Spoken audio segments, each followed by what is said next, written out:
ಯದಚ್ಚಯಾಚೋಪ ಉಪಪನ್ನಂ ಯದೃಚ್ಛಯಾಚೋಪಪನ್ನಂ ಸ್ವರ್ಗದ್ವಾರಂ ಅಪಾವೃತಂ ಸ್ವರ್ಗದ್ವಾರಂ ಅಪಾವೃತಂ ಸುಖಿನಃ ಕ್ಷತ್ರಿಯಃ ಪಾರ್ಥ ಸುಖಿನಃ ಕ್ಷತ್ರಿಯಾಃ ಪಾರ್ಥ ಲಭಂತೆ ಯುದ್ಧಮೀದೃಶಂ ಲಭಂತೆ ಯುದ್ಧಮೀದೃಶಂ. ಅನುವಾದ ಯಾರಾದ್ರೂ ಓದಿ. ಓದ್ಲಾ ಪ್ರಭು? ಹಾ ಓದಿ. ಹೇ ಪಾರ್ಥ, ಹೇ ಪಾರ್ಥ, ಹೇ ಪಾರ್ಥ, ಇಂತಹ ಯುದ್ಧ ಮಾಡುವ ಅವಕಾಶಗಳು ತಾವಾಗಿ ಬಂದು ಸ್ವರ್ಗಲೋಕದ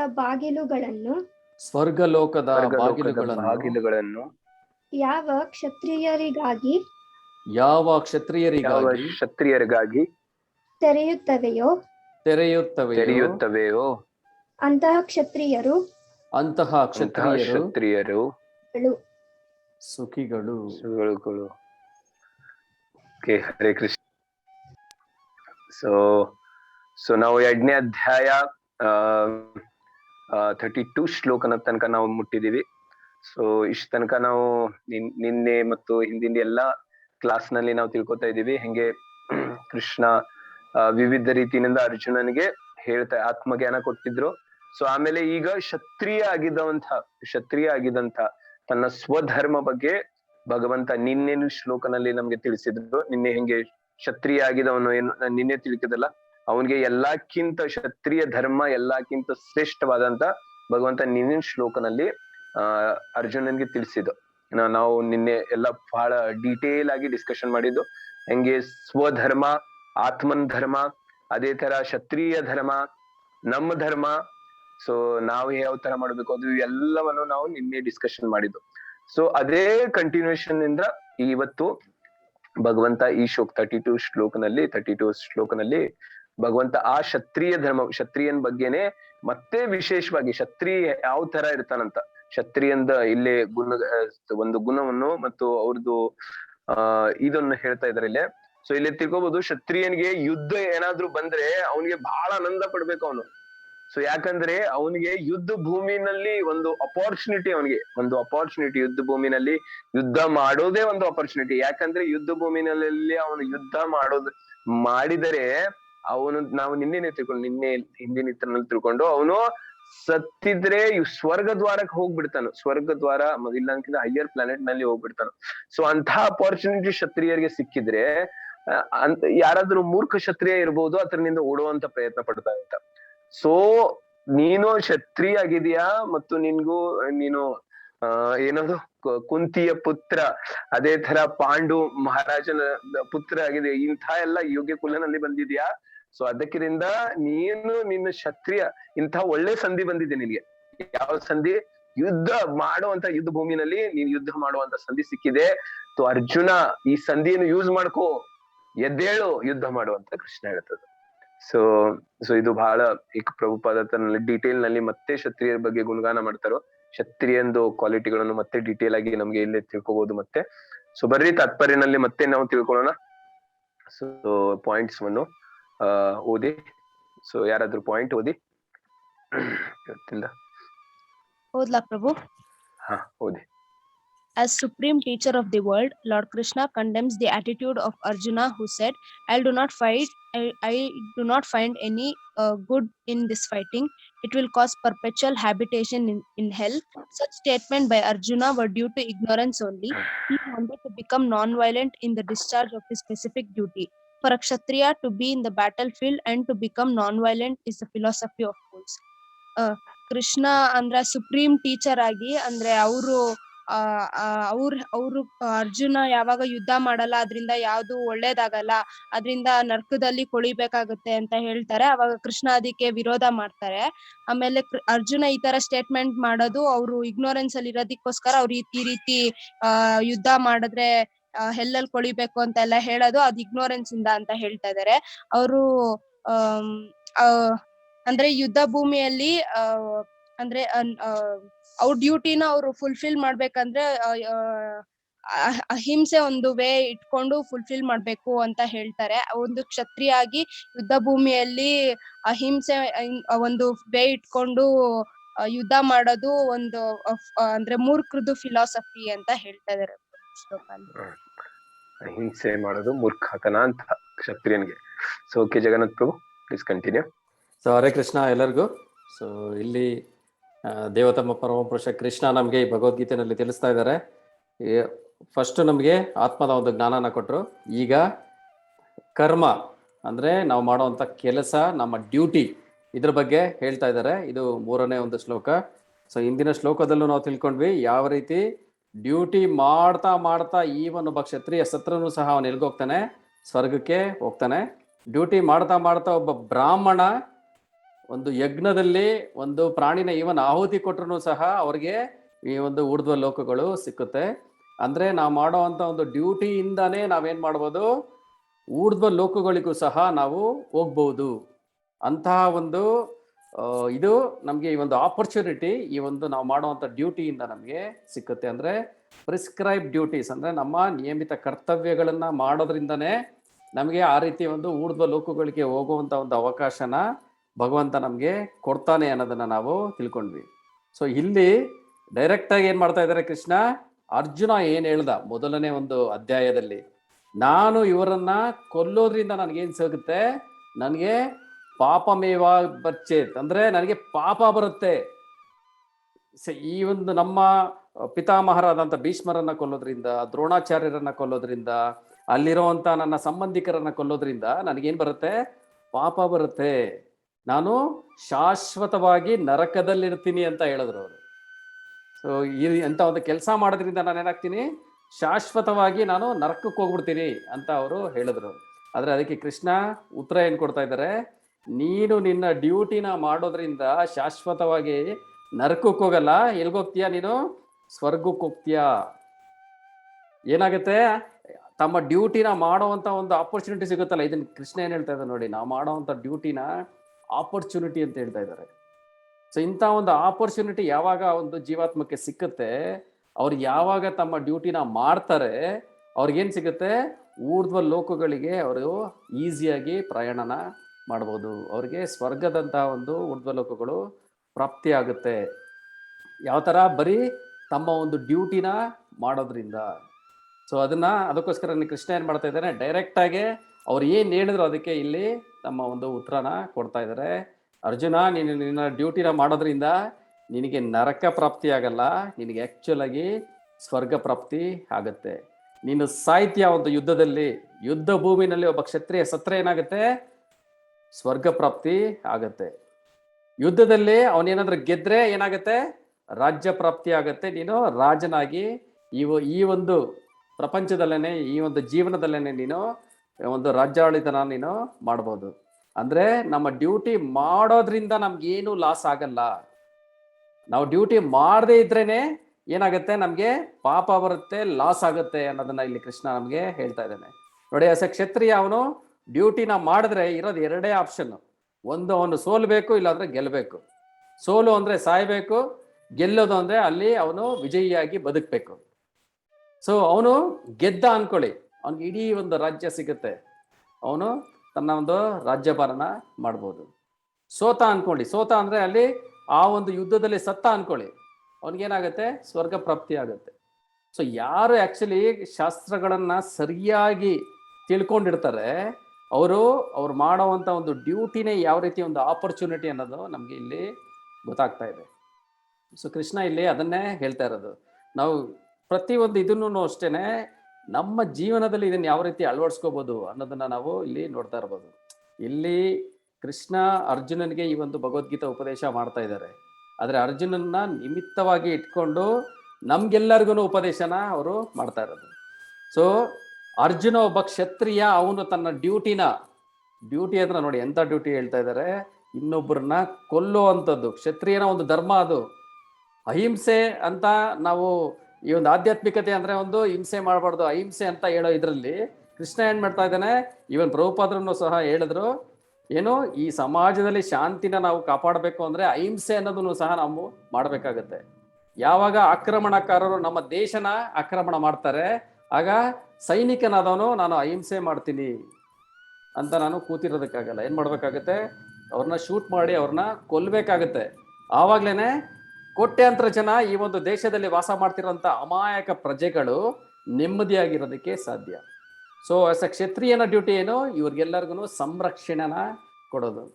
ಸೊ ನಾವು ಮಾಡುವಂಥ ಡ್ಯೂಟಿಗೂ ಇಲ್ಲಿ ಕ್ಷತ್ರಿಯನ ಒಬ್ಬ ಮಾಡುವಂಥ ಡ್ಯೂಟಿಗೂ ಅಜ್ಜಗಜಾಂತರ ಒಂದು ವ್ಯತ್ಯಾಸ ಇದೆ. ಅಂದ್ರೆ ಇಲ್ಲಿ ಡೈರೆಕ್ಟ್ ಆಗಿ ಅವ್ರು ಕೊಲ್ಲುವಂತ ಕೆಲಸನೇ ಇಲ್ಲಿ ಕೃಷ್ಣ ಏನ್ ಹೇಳ್ತಾ ಇದ್ದಾನೆ, ಕೊಲ್ಲೋದ್ರಿಂದಾನು ನೀನು ಸ್ವರ್ಗಕ್ಕೆ ಹೋಗ್ತೀಯಾ, ಅದಕ್ಕೆ ಯಾಕೆ ಯೋಚನೆ ಮಾಡ್ತೀಯಾ ಅಂತ ಹೇಳ್ತಾ ಇದ್ದಾನೆ. ಸೊ ಇದನ್ನೇ ನಾವು ನಮ್ಮ ಜೀವನದಲ್ಲಿ ಅಳವಡಿಸ್ಕೊಂಡು ನಾವು ಯಾವ ರೀತಿ ಇದನ್ನ ಅರ್ಥ ಮಾಡ್ಕೋಬೇಕು ಅನ್ನೋದನ್ನ ಇಲ್ಲಿ ಒಂದು ಅನಲೈಸ್ ಮಾಡಿ ನೋಡಿ. ಯಾಕೆಂದ್ರೆ ಈ ಒಂದು 2ನೇ ಅಧ್ಯಾಯ ಅನ್ನೋದು ಕಂಪ್ಲೀಟ್ ಆಗಿ ಅನಾಲಿಟಿಕಲ್ ಸ್ಟಡಿ, ವಿಶ್ಲೇಷಣಾತ್ಮಕವಾಗಿ ಕೃಷ್ಣ ಏನ್ ಮಾಡ್ತಾನೆ, ನಮ್ಮ ಬ್ರೈನ್ಗೆ ಕೈ ಹಾಕ್ಬಿಟ್ಟು ನಮಗೆ ಡಿಫ್ರೆಂಟ್ ವೇನಲ್ಲಿ ನಮಗೆ ಇಲ್ಲಿ ಹೇಳ್ಕೊಡ್ತಾ ಇದ್ದಾರೆ.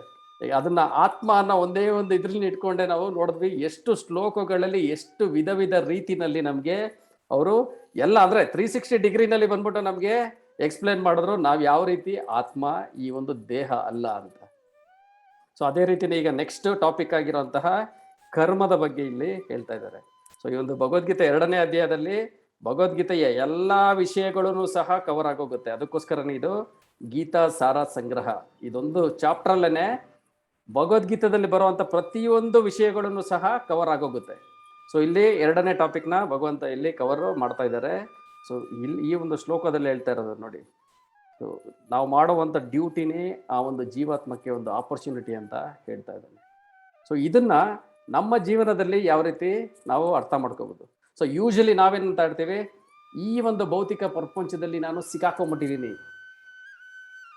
ನಾನು ಏನೇ ಒಂದು ಇದರಲ್ಲಿ ಪರಿಸ್ಥಿತಿನಲ್ಲಿರಲಿ, ಒಬ್ಬ ಸ್ಟೂಡೆಂಟ್ ಆಗಿರಲಿ, ಅಯ್ಯೋ ನಾನು ಈ ಒಂದು ಸ್ಟೂಡೆಂಟ್ ಇದರಲ್ಲಿ ನಾನು ಸಿಗಾಕೊಂಡ್ಬಿಟ್ಟಿದ್ದೀನಿ, ನಾನು ಇದನ್ನು ಓದಬೇಕು, ಸ್ಕೂಲ್ಗೆ ಹೋಗ್ಬೇಕು, ಎಕ್ಸಾಮ್ ಬರೀಬೇಕು, ಈ ರೀತಿ ನಾನು ಅಯ್ಯೋ ಅಂತ ನಾನು ಒದ್ದಾಡ್ತಾ ಇರ್ತೀನಿ. ಇಲ್ಲ ಅದಾದಮೇಲೆ ಕೆಲ್ಸಕ್ಕೆ ಹೋಗ್ತೀವಿ ಅಂದ್ಕೊಳ್ಳಿ, ಕೆಲ್ಸಕ್ಕೆ ಹೋಗ್ಬೇಕಾದ್ರೆ ಅಯ್ಯೋ ನಾನು ಕೆಲ್ಸಕ್ಕೆ ಹೋಗ್ಬೇಕು, ನಾನು ಹೋಗ್ಲಿಲ್ಲ ಅಂದರೆ ಆಗಲ್ಲ ಅಂದ್ಕೊಂಡು ನಾವೇನು ಮಾಡ್ತೀವಿ, ಅಯ್ಯೋ ಅಯ್ಯೋ ಅಂದ್ಕೊಂಡು ನಮ್ಮ ಕೆಲಸನ ಮಾಡೋದಕ್ಕೆ ಹೋಗ್ತಾ ಇರ್ತೀವಿ. ಅಲ್ಲಿ ನಮ್ಮ ಬಾಸ್ ಹಂಗಿದ್ದಾರೆ, ನಮ್ಮ ಜೊತೆ ಕೆಲಸ ಮಾಡೋರು ಹಿಂಗಿದ್ದಾರೆ ಅಂತ ಅವ್ರನ್ನ ಇವ್ರನ್ನ ಬೈಕೊಂಡು ನಾವು ಕೆಲಸನ ಮಾಡ್ತಾ ಇರ್ತೀವಿ. ಆಮೇಲೆ ಮದುವೆ ಆಗಿರೋರಿದ್ರೆ ಅಯ್ಯೋ ನಾನು ಈ ಒಂದು ಭವಬಂಧನದಲ್ಲಿ ಸಿಗಾಕೊಂಡ್ಬಿಟ್ಟಿದ್ದೀನಿ, ಇದನ್ನ ನನ್ನ ಬಿಡಿಸೋದು ಹೆಂಗೆ, ಅಯ್ಯೋ ಸಿಗಾಕೊಂಡ್ಬಿಟ್ಟಿದ್ದೀನಿ ಈ ಒಂದು ಇದರಲ್ಲಿ, ಸಂಸಾರ ಸಾಗರದಲ್ಲಿ ನಾನು ಮುಳುಗೋಗ್ಬಿಟ್ಟಿದ್ದೀನಿ ಅಂತ. ಮಕ್ಕಳೇನಾದ್ರೂ ಆಗೋದ್ರೆ ಅಯ್ಯೋ ಇದೊಂದು ನಮ್ಮ ತಲೆಗೆ ಸಿಗಾಕೊಂಡ್ಬಿಟ್ಟಿದೆ, ಇವ್ರನ್ನ ಬೇರೆ ನೋಡ್ಕೋಬೇಕು. ಸೊ ಈ ರೀತಿ ನಾವೇನ್ ಮಾಡ್ತೀವಿ, ನಾವಿರೋವಂಥ ಪ್ರತಿಯೊಂದು ಸ್ಟೇಜಲ್ಲೂ ಏನ್ ಮಾಡ್ತಾ ಇರ್ತೀವಿ, ಅಯ್ಯೋ ಅಯ್ಯೋ ಅನ್ಕೊಂಡು ನಾವು ನಮ್ಮ ಕೆಲಸನ ಮಾಡೋದಕ್ಕೆ ಹೋಗ್ತಾ ಇರ್ತೀವಿ. ಸೊ ನೀವು ದೊಡ್ಡವರಾಗ್ಲಿ ಅವ್ರು ಬೇಕಾದ್ರೆ ಅಲ್ಲೂ ಸಹ ಅಯ್ಯೋ ಅದು ಮಾಡಬೇಕು, ಅಯ್ಯೋ ಇದು ಮಾಡಬೇಕು, ಪ್ರತಿಯೊಂದು ಕೆಲಸದಲ್ಲ ನಾವು ಏನ್ ಮಾಡ್ತಾ ಇರ್ತೀವಿ, ಗೊಣಗ್ತಾ ಇರ್ತೀವಿ. ಅಂದ್ರೆ ನಾನು ಇರೋವಂಥ ಒಂದು ಪರಿಸ್ಥಿತಿನ ಏನ್ ಮಾಡ್ತೀನಿ, ನಾನು ಯಾವಾಗ್ಲೂ ಅದು ಸರಿ ಇಲ್ಲ ಅಂತ ನಾನು ವ್ಯಥೆ ಪಡ್ತಾ ಇರ್ತೀನಿ. ನಾನು ಮಾಡೋವಂಥ ಒಂದು ಡ್ಯೂಟಿನೂ ಸಹ ನಾನು ಏನು ಮಾಡ್ತಾ ಇರ್ತೀನಿ, ಅಯ್ಯೋ ಅಂತ ಕೊರ್ಕೊಂಡು ಅದನ್ನು ಎಕ್ಸಿಬಿಟ್ ನಾನು ಮಾಡ್ತಾ ಇರ್ತೀನಿ. ಅಂದರೆ ಆ ಒಂದು ಕೆಲಸನ ನಾನು ಮಾಡೋದಕ್ಕೆ ಹೋಗ್ತೀನಿ.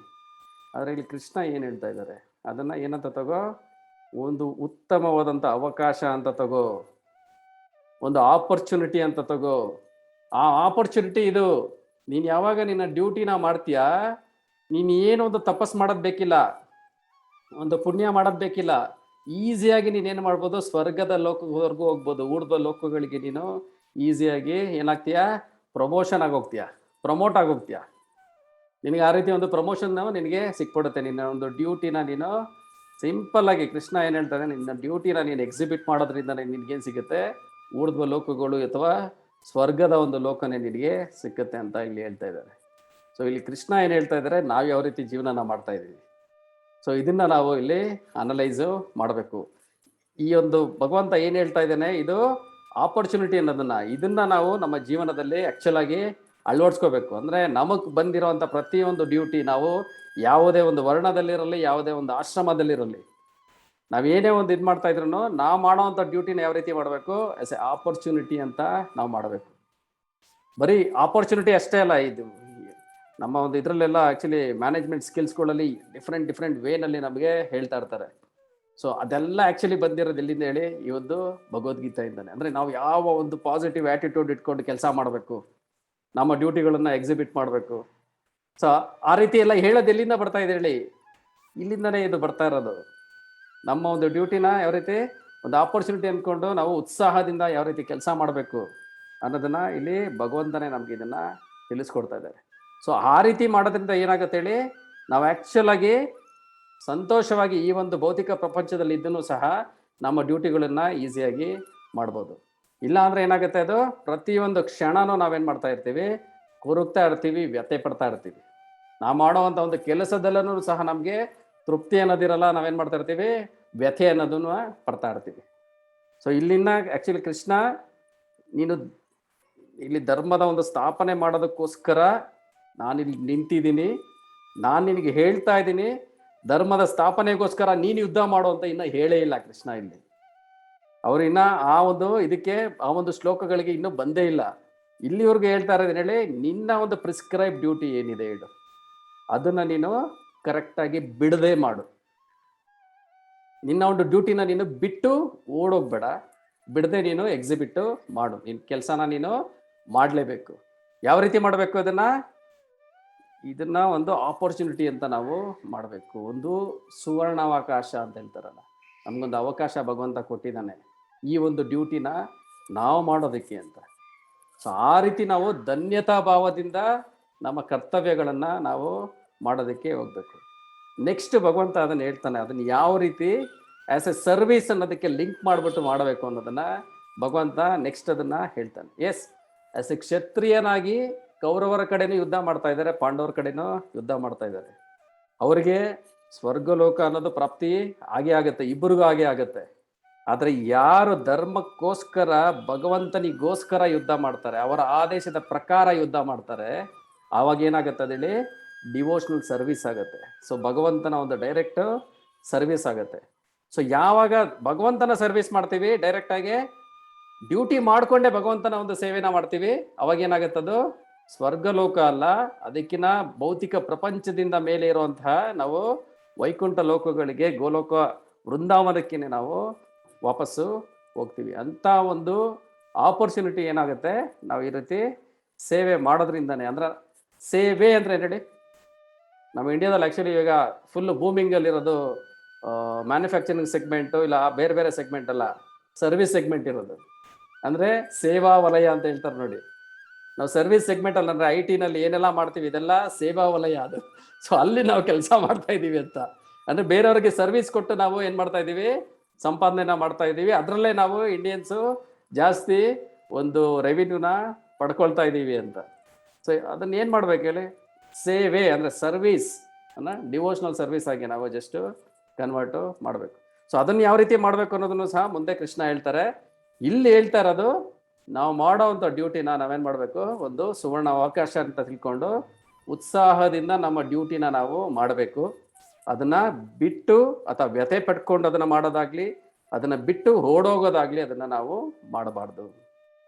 ನಾವು ಯಾವುದೇ ಒಂದು ಆಶ್ರಮದಲ್ಲಿದ್ದರೆ ಆ ಆಶ್ರಮ ಅಂದರೆ ವರ್ಣಾಶ್ರಮ ಪದ್ಧತಿನಲ್ಲಿ ಏನು ಡಿಫೈನ್ ಆಗಿದೆ ಅದಕ್ಕೆ ತಕ್ಕನಾಗಿ ನಮ್ಮ ಒಂದು ಕೆಲಸನ ನಾವು ಮಾಡಬೇಕು. ಇದು ಆ ಒಂದು ಜೀವಾತ್ಮಕ್ಕೆ ಕೊಡ್ತಾ ಇರೋವಂಥ ಒಂದು ಅವಕಾಶ. ಈ ಒಂದು ಅವಕಾಶನ ಜಸ್ಟ್ ಅವರು ಪರ್ಫಾರ್ಮ್ ಮಾಡಿದ್ರೆ ಸಾಕು, ಅವ್ರಿಗೆ ಏನಾಗುತ್ತೆ, ಸ್ವರ್ಗ ಲೋಕನೇ ಅವ್ರಿಗೆ ಪ್ರಾಪ್ತಿ ಆಗುತ್ತೆ ಅಂತ ಇಲ್ಲಿ ಹೇಳ್ತಾ ಇದ್ದಾರೆ. ಆದರೆ ಕೊನೆಯಲ್ಲಿ ಹೇಳ್ತಾ ಇದ್ದಾರೆ ನೋಡಿ, ಕ್ಷತ್ರಿಯನಾಗಿ ಯಾವಾಗ ಅರ್ಜುನ ನಾನು ಅಹಿಂಸೆನ ನಾನು ಇದು ಮಾಡ್ತೀನಿ, ಅಂದರೆ ನನಗೆ ಯಾವುದು ಒಂದು ನೋವು ಬೇಡ, ಯಾವುದೇ ಒಂದು ದುಃಖ ಬೇಡ, ಅಂದರೆ ಬೇರೆಯವ್ರಿಗೆ ನೋವು ಕೊಡೋದು, ಕೊಲ್ಲೋದು, ಇದು ಯಾವುದು ಬೇಡ, ನಾನೇನು ಮಾಡ್ತೀನಿ, ಕಾಡಿಗೆ ಹೋಗ್ಬಿಡ್ತೀನಿ ಕೃಷ್ಣ, ಭಿಕ್ಷೆ ಬೇಡ್ಕೊಂಡು ನಾನು ಬೇಕಾದ್ರೆ ಇದು ಬಿಡ್ತೀನಿ ಕೃಷ್ಣ, ನಾನು ಯುದ್ಧ ಅಂತೂ ಮಾಡಲ್ಲ ಅಂತ ಅವರು ಹೇಳಿದ್ರು. ಸೊ ಅದಕ್ಕೆ ಇಲ್ಲಿ ಏನು ಹೇಳ್ತಾ ಇದ್ದಾರೆ ನೋಡಿ, ನೀನು ಕ್ಷತ್ರಿಯನಾಗಿ ಆ ಒಂದು ಪೊಸಿಷನ್ನಲ್ಲಿ ಇರಬೇಕಾದ್ರೆ ನೀನು ನಾನು ಅಹಿಂಸೆ ಬಗ್ಗೆ ನಾನು ಮಾತಾಡ್ತೀನಿ ಅಂದರೆ ಅದನ್ನ ಫೂಲ್ ಅಂತ ಕರೀತಾರೆ, ಮೂರ್ಖ ಅಂತ ಕರೀತಾರೆ. ಮೂರ್ಖನ ಒಂದು ತತ್ವ ಸಿದ್ಧಾಂತ, ಮೂರ್ಖನ ಒಂದು ಫಿಲಾಸಫಿ ಅಂತ ಅದನ್ನ ಕರೀತಾ ಇದ್ದಾರೆ.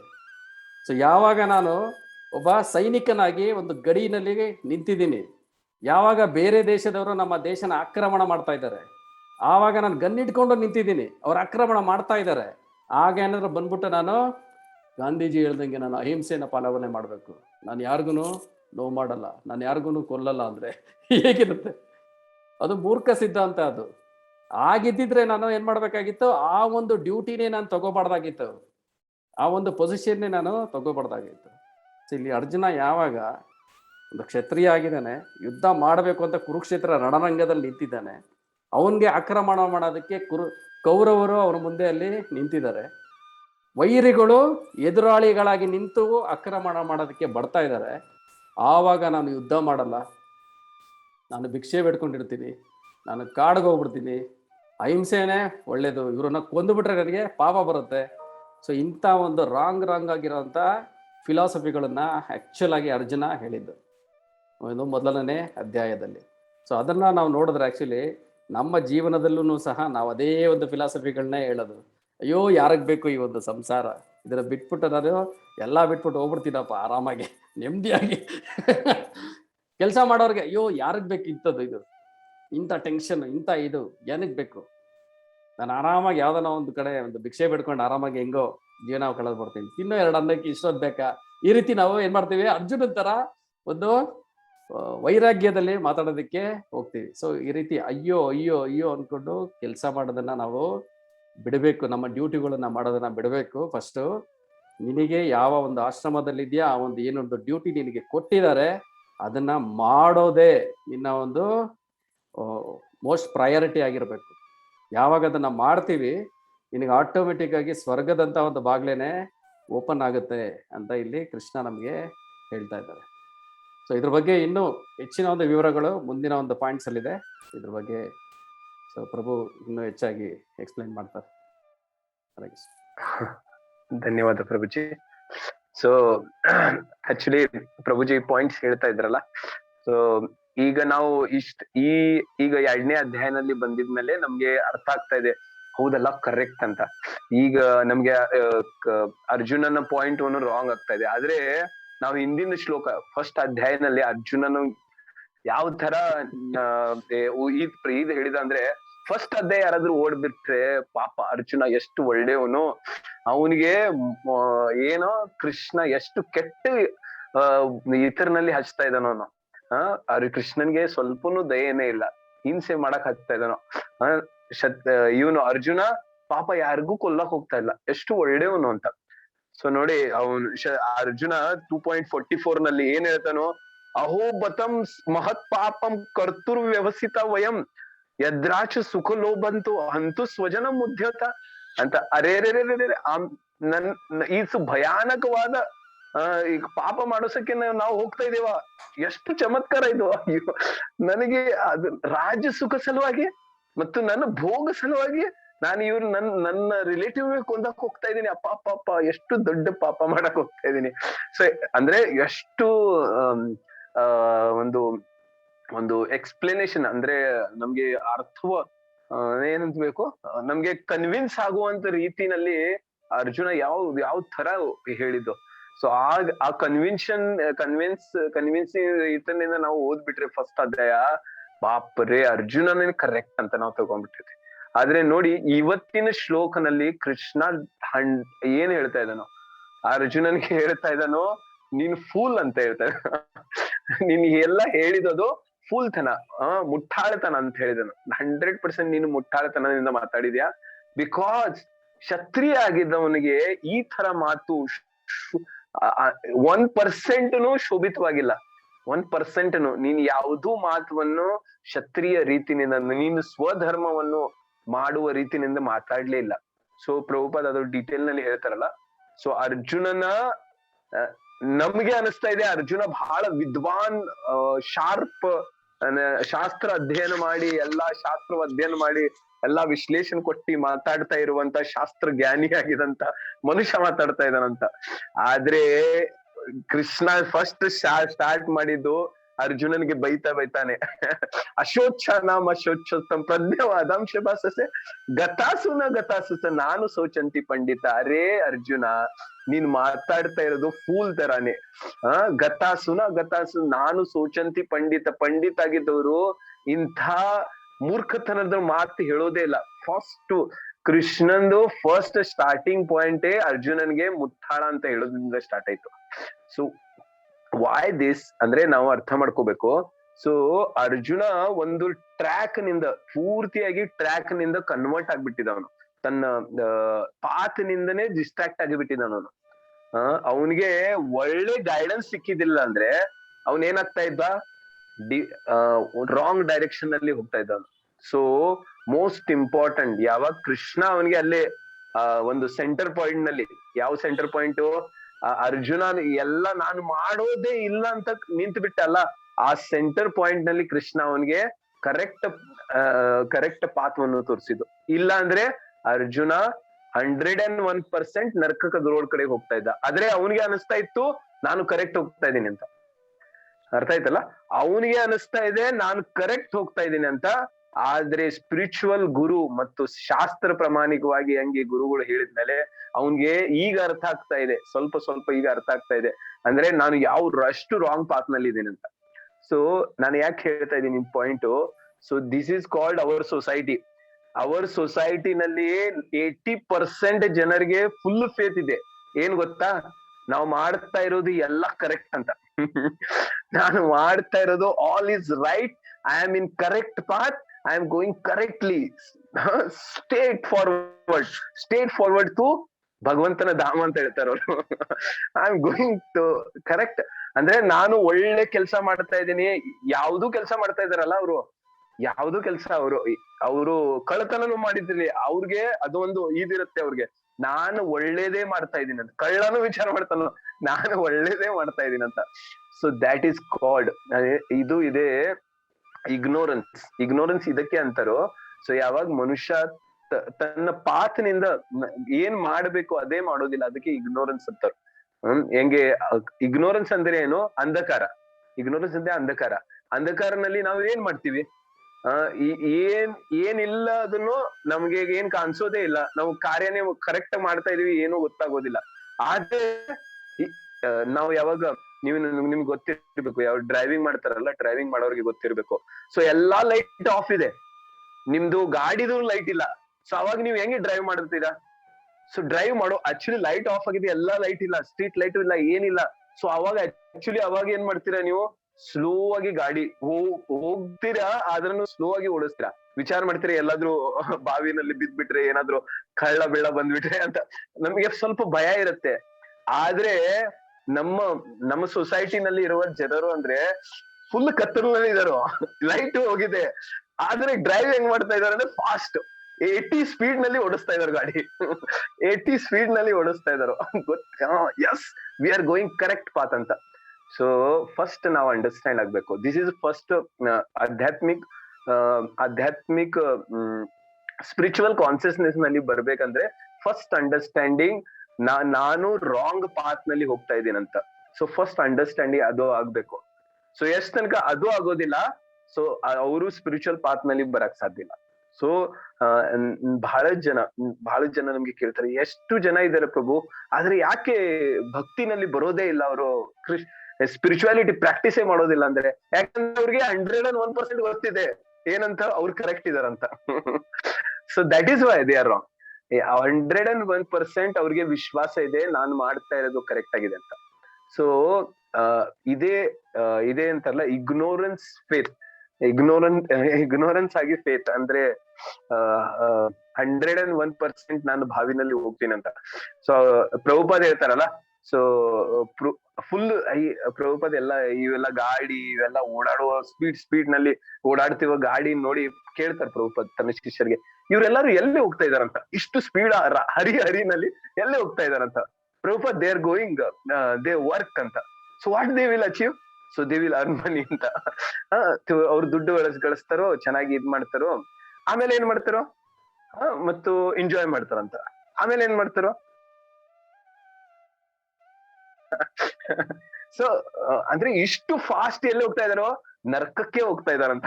ಪ್ರಭುಪಾದ ಹೇಳ್ತಾರೋ, ಇಷ್ಟು ಫಾಸ್ಟ್ 100 ಸ್ಪೀಡ್ ನಲ್ಲಿ ಅವರು ಎಲ್ಲಿಗೆ ಹೋಗ್ತಾ ಇದ್ದಾರೋ, ನರ್ಕಕ್ಕೆ ಹೋಗ್ತಾ ಇದ್ದಾರೆ. ಸೊ ಅದು ಒಂದು ಇಲ್ಲೇ ಹೆಂಗೆ ಕೃಷ್ಣ ಭಗವಂತನ ಅರ್ಜುನನಿಗೆ ಒಂದು ಗುರು, ಒಂದು ಕೃಷ್ಣ ಸಿಕ್ಕಿದ್ರಿಂದ ಅವನಿಗೆ ಒಂದು ಕರೆಕ್ಟ್ ಪಾತ್ ಗೊತ್ತಾಯ್ತು. ಮತ್ತು ಅರ್ಜುನನು ಒಂದು ಒಳ್ಳೆ ಇದಿದ್ದ, ಒಂದು ಶಿಷ್ಯ ಒಳ್ಳೇದಿದ್ದ. ಯಾಕಂದ್ರೆ ಅವನು ಅವನಿಗೆ ಗೊತ್ತಾಯ್ತು ನಾನು ಮಾಡ್ತಾ ಇರೋದು ರಾಂಗ್ ಇದೆ ಅಂತ. ಅವನು ತನಗೆ ತಾನೇ ಅಬ್ಸರ್ವ್ ಮಾಡಿ ತಿಳ್ಕೊಂಡ ಅವನು. ಯಾಕಂದ್ರೆ ಅವನು ಎಷ್ಟು ಶಾಸ್ತ್ರ ವ್ಯಾಖ್ಯಾನ ಕೊಟ್ರು ಎಷ್ಟು ಕೊಟ್ರನು ಅವನು ಶೋಕನೇ ಹೋಗಿಲ್ಲ. ಅವನ್ ದುಃಖನೇ ಅವನ್ಗೆ ಆತರನಿಂದ ಹೊರಗ್ ಬರಕ್ ಆಗಿಲ್ಲ. ಅವನ್ಗೆ ಅವಾಗ ಅರ್ಥ ಆಯ್ತು, ಓ ಕರೆಕ್ಟ್, ನಾನ್ ರಾಂಗ್ ನಲ್ಲಿ ಇದ್ದೀನಿ ಅಂತ. ಅವಾಗ ಅವನು ಕೃಷ್ಣನ್ಗೆ ಶರಣಾಗ್ತಾನೆ. ಶಿಷ್ಯಸ್ತೇಹಂ ಸಾಧಿ ಮಾತ್ವಂ ಪ್ರಪನ್ನಂ. ಕೃಷ್ಣ, ನನ್ಗೆ ತಲೆ ತಿರುಗಿ ಬಿಟ್ಟಿದೆ, ನನ್ಗೆ ಗೊತ್ತೇ ಆಗ್ತಾ ಇಲ್ಲ, I don't know, so please please please Krishna, so please guide me ಅಂತ ನಾನು ಶಿಷ್ಯಾಗಿ. ಸೊ ಇದೇ ಫಸ್ಟ್ ಕನ್ವಿನೆನ್ಸ್. ಇದು ಫಸ್ಟ್ ನಾವು ಯಾರಾದ್ರೂ ಸ್ಪಿರಿಚುವಾಲಿಟಿನಲ್ಲಿ ಬರ್ಬೇಕು ಅಂದ್ರೆ ಫಸ್ಟ್ ಅರ್ಥ ಮಾಡ್ಕೋಬೇಕು ನಾವು. ಸೊ ನಾವು ನಾವು ಒಂದು ಥಿಯರಿನಲ್ಲಿ ನಡೀತಾ ಇರ್ತೀವಲ್ಲ, ಸೊ ನಾವು ಒಂದು ಮಟೀರಿಯಲ್ ಜ್ಞಾನವನ್ನು, ಇಲ್ಲಾಂದ್ರೆ ನಮ್ ಸೆನ್ಸ್ ಪರ್ಸೆಪ್ಷನ್ ಇಂದ, ಇಲ್ಲಾಂದ್ರೆ ಎಲ್ಲರಿಂದ ಏನೇನ್ ಜ್ಞಾನ ಪಡೆದಿರ್ತೀವಿ ಅದು ನಾವು ಯಾವತ್ತೂ 101% ಕರೆಕ್ಟ್ ಆಗಿರುತ್ತೆ ಅಂತ ನಾವು ಯಾವತ್ತು ಫೇತ್ ಇಟ್ಕೋಬಾರ್ದು. ಯಾಕಂದ್ರೆ ದಿಸ್ ಇಸ್ ಆಲ್ಡ್ ಸೆನ್ಸ್ ಪರ್ಸೆಪ್ಷನ್, ಇಲ್ಲಾಂದ್ರೆ ನಮ್ಮ ಮೆಂಟಲ್ ಸ್ಪೆಕ್ಯುಲೇಷನ್, ಬೇರೆದವ್ರು ಹೇಳಿದ್ರಿಂದ ಇದು ಪಡೆದಿದಂತ ಜ್ಞಾನ. ಸೊ ಅದು ಎಷ್ಟ್ ತನಕ ಕರೆಕ್ಟ್ ಆಗಿರುತ್ತೆ ಅಂತ ಹೇಳಕ್ ಸಾಧ್ಯ ಇಲ್ಲ. ಸೊ ನಾವು ಆಧ್ಯಾತ್ಮಿಕ ಶಾಸ್ತ್ರ ಪ್ರಾಮಾಣಿಕವಾಗಿದಂತಹ ಭಗವದ್ಗೀತಾ, ಭಾಗವತಂ, ಗುರು ಪರಂಪರೆಯಿಂದ ಪಡೆದಿದಂತಹ ಜ್ಞಾನವನ್ನು ಅದನ್ನು ಅಕ್ಸೆಪ್ಟ್ ಮಾಡ್ಕೋಬೇಕು.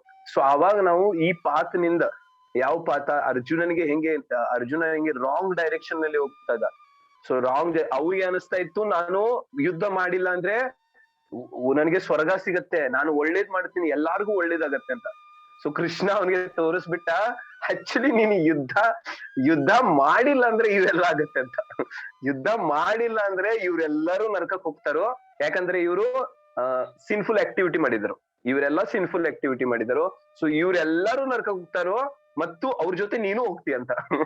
ಯಾಕಂದ್ರೆ ನೀನು ಕ್ಷತ್ರಿಯ ಧರ್ಮ ಪಾಲನೆ ಮಾಡಿಲ್ಲ, ನಿನ್ನ ಡ್ಯೂಟಿ ನೀನ್ ಮಾಡಿಲ್ಲ, ನಿನ್ನ ಸ್ವಧರ್ಮ ನೀನ್ ಮಾಡಿಲ್ಲ, ನೀನು ನರಕಕ್ಕೆ ಹೋಗ್ತೀಯ ಅವ್ರ ಜೊತೆ ಅಂತ. ಸೊ ಕೃಷ್ಣ ಇಷ್ಟ ತನಕ ಈ ತರನಿಂದ ನಮ್ಗೆ ತಿಳಿಸ್ತಾ ಇದ್ರು. ಸೊ ಎಷ್ಟು ಇಂಪಾರ್ಟೆಂಟ್ ಇದೆ ನಮ್ಗೆ ಒಂದು ರಿಯಲೈಸ್ ಆಗೋದು, ಸೊ ನಾವು ಕರೆಕ್ಟ್ ಪಾತ್ ನಲ್ಲಿ ಇಲ್ಲ ಅಂತ. ಸೊ ಅದನ್ನು ಈಗ ನಮ್ಮ ಸೊಸೈಟಿನಲ್ಲಿ ಜನರಿಗೆ ಅದು ರಿಯಲೈಸ್ ಆಗ್ತಾ ಇದೆ, ಆದ್ರೆ ಅರ್ಥ ಮಾಡುವಷ್ಟು ಪ್ರವೃತ್ತಿನಲ್ಲಿ ಇಲ್ಲ. ಅವ್ರಿಗೆ ಇವೆಲ್ಲ ಇಷ್ಟೆಲ್ಲ ದುಡ್ಡಿದೆ ಅವ್ರ ಕಡೆ, ಇಷ್ಟೆಲ್ಲ ಪ್ರಾಪರ್ಟಿ ಇದೆ, ಇಷ್ಟೆಲ್ಲ ಅಂತಸ್ತಿದೆ, ಚೆನ್ನಾಗಿ ಫ್ಯಾಮಿಲಿ ಇದಾರೋ, ಎಲ್ಲ ಇದಾರೋ, ಆದ್ರೆ ಅವ್ರಿಗೆ ನಿಜವಾದ ಆನಂದ ಸಿಗ್ತಾ ಇಲ್ಲ.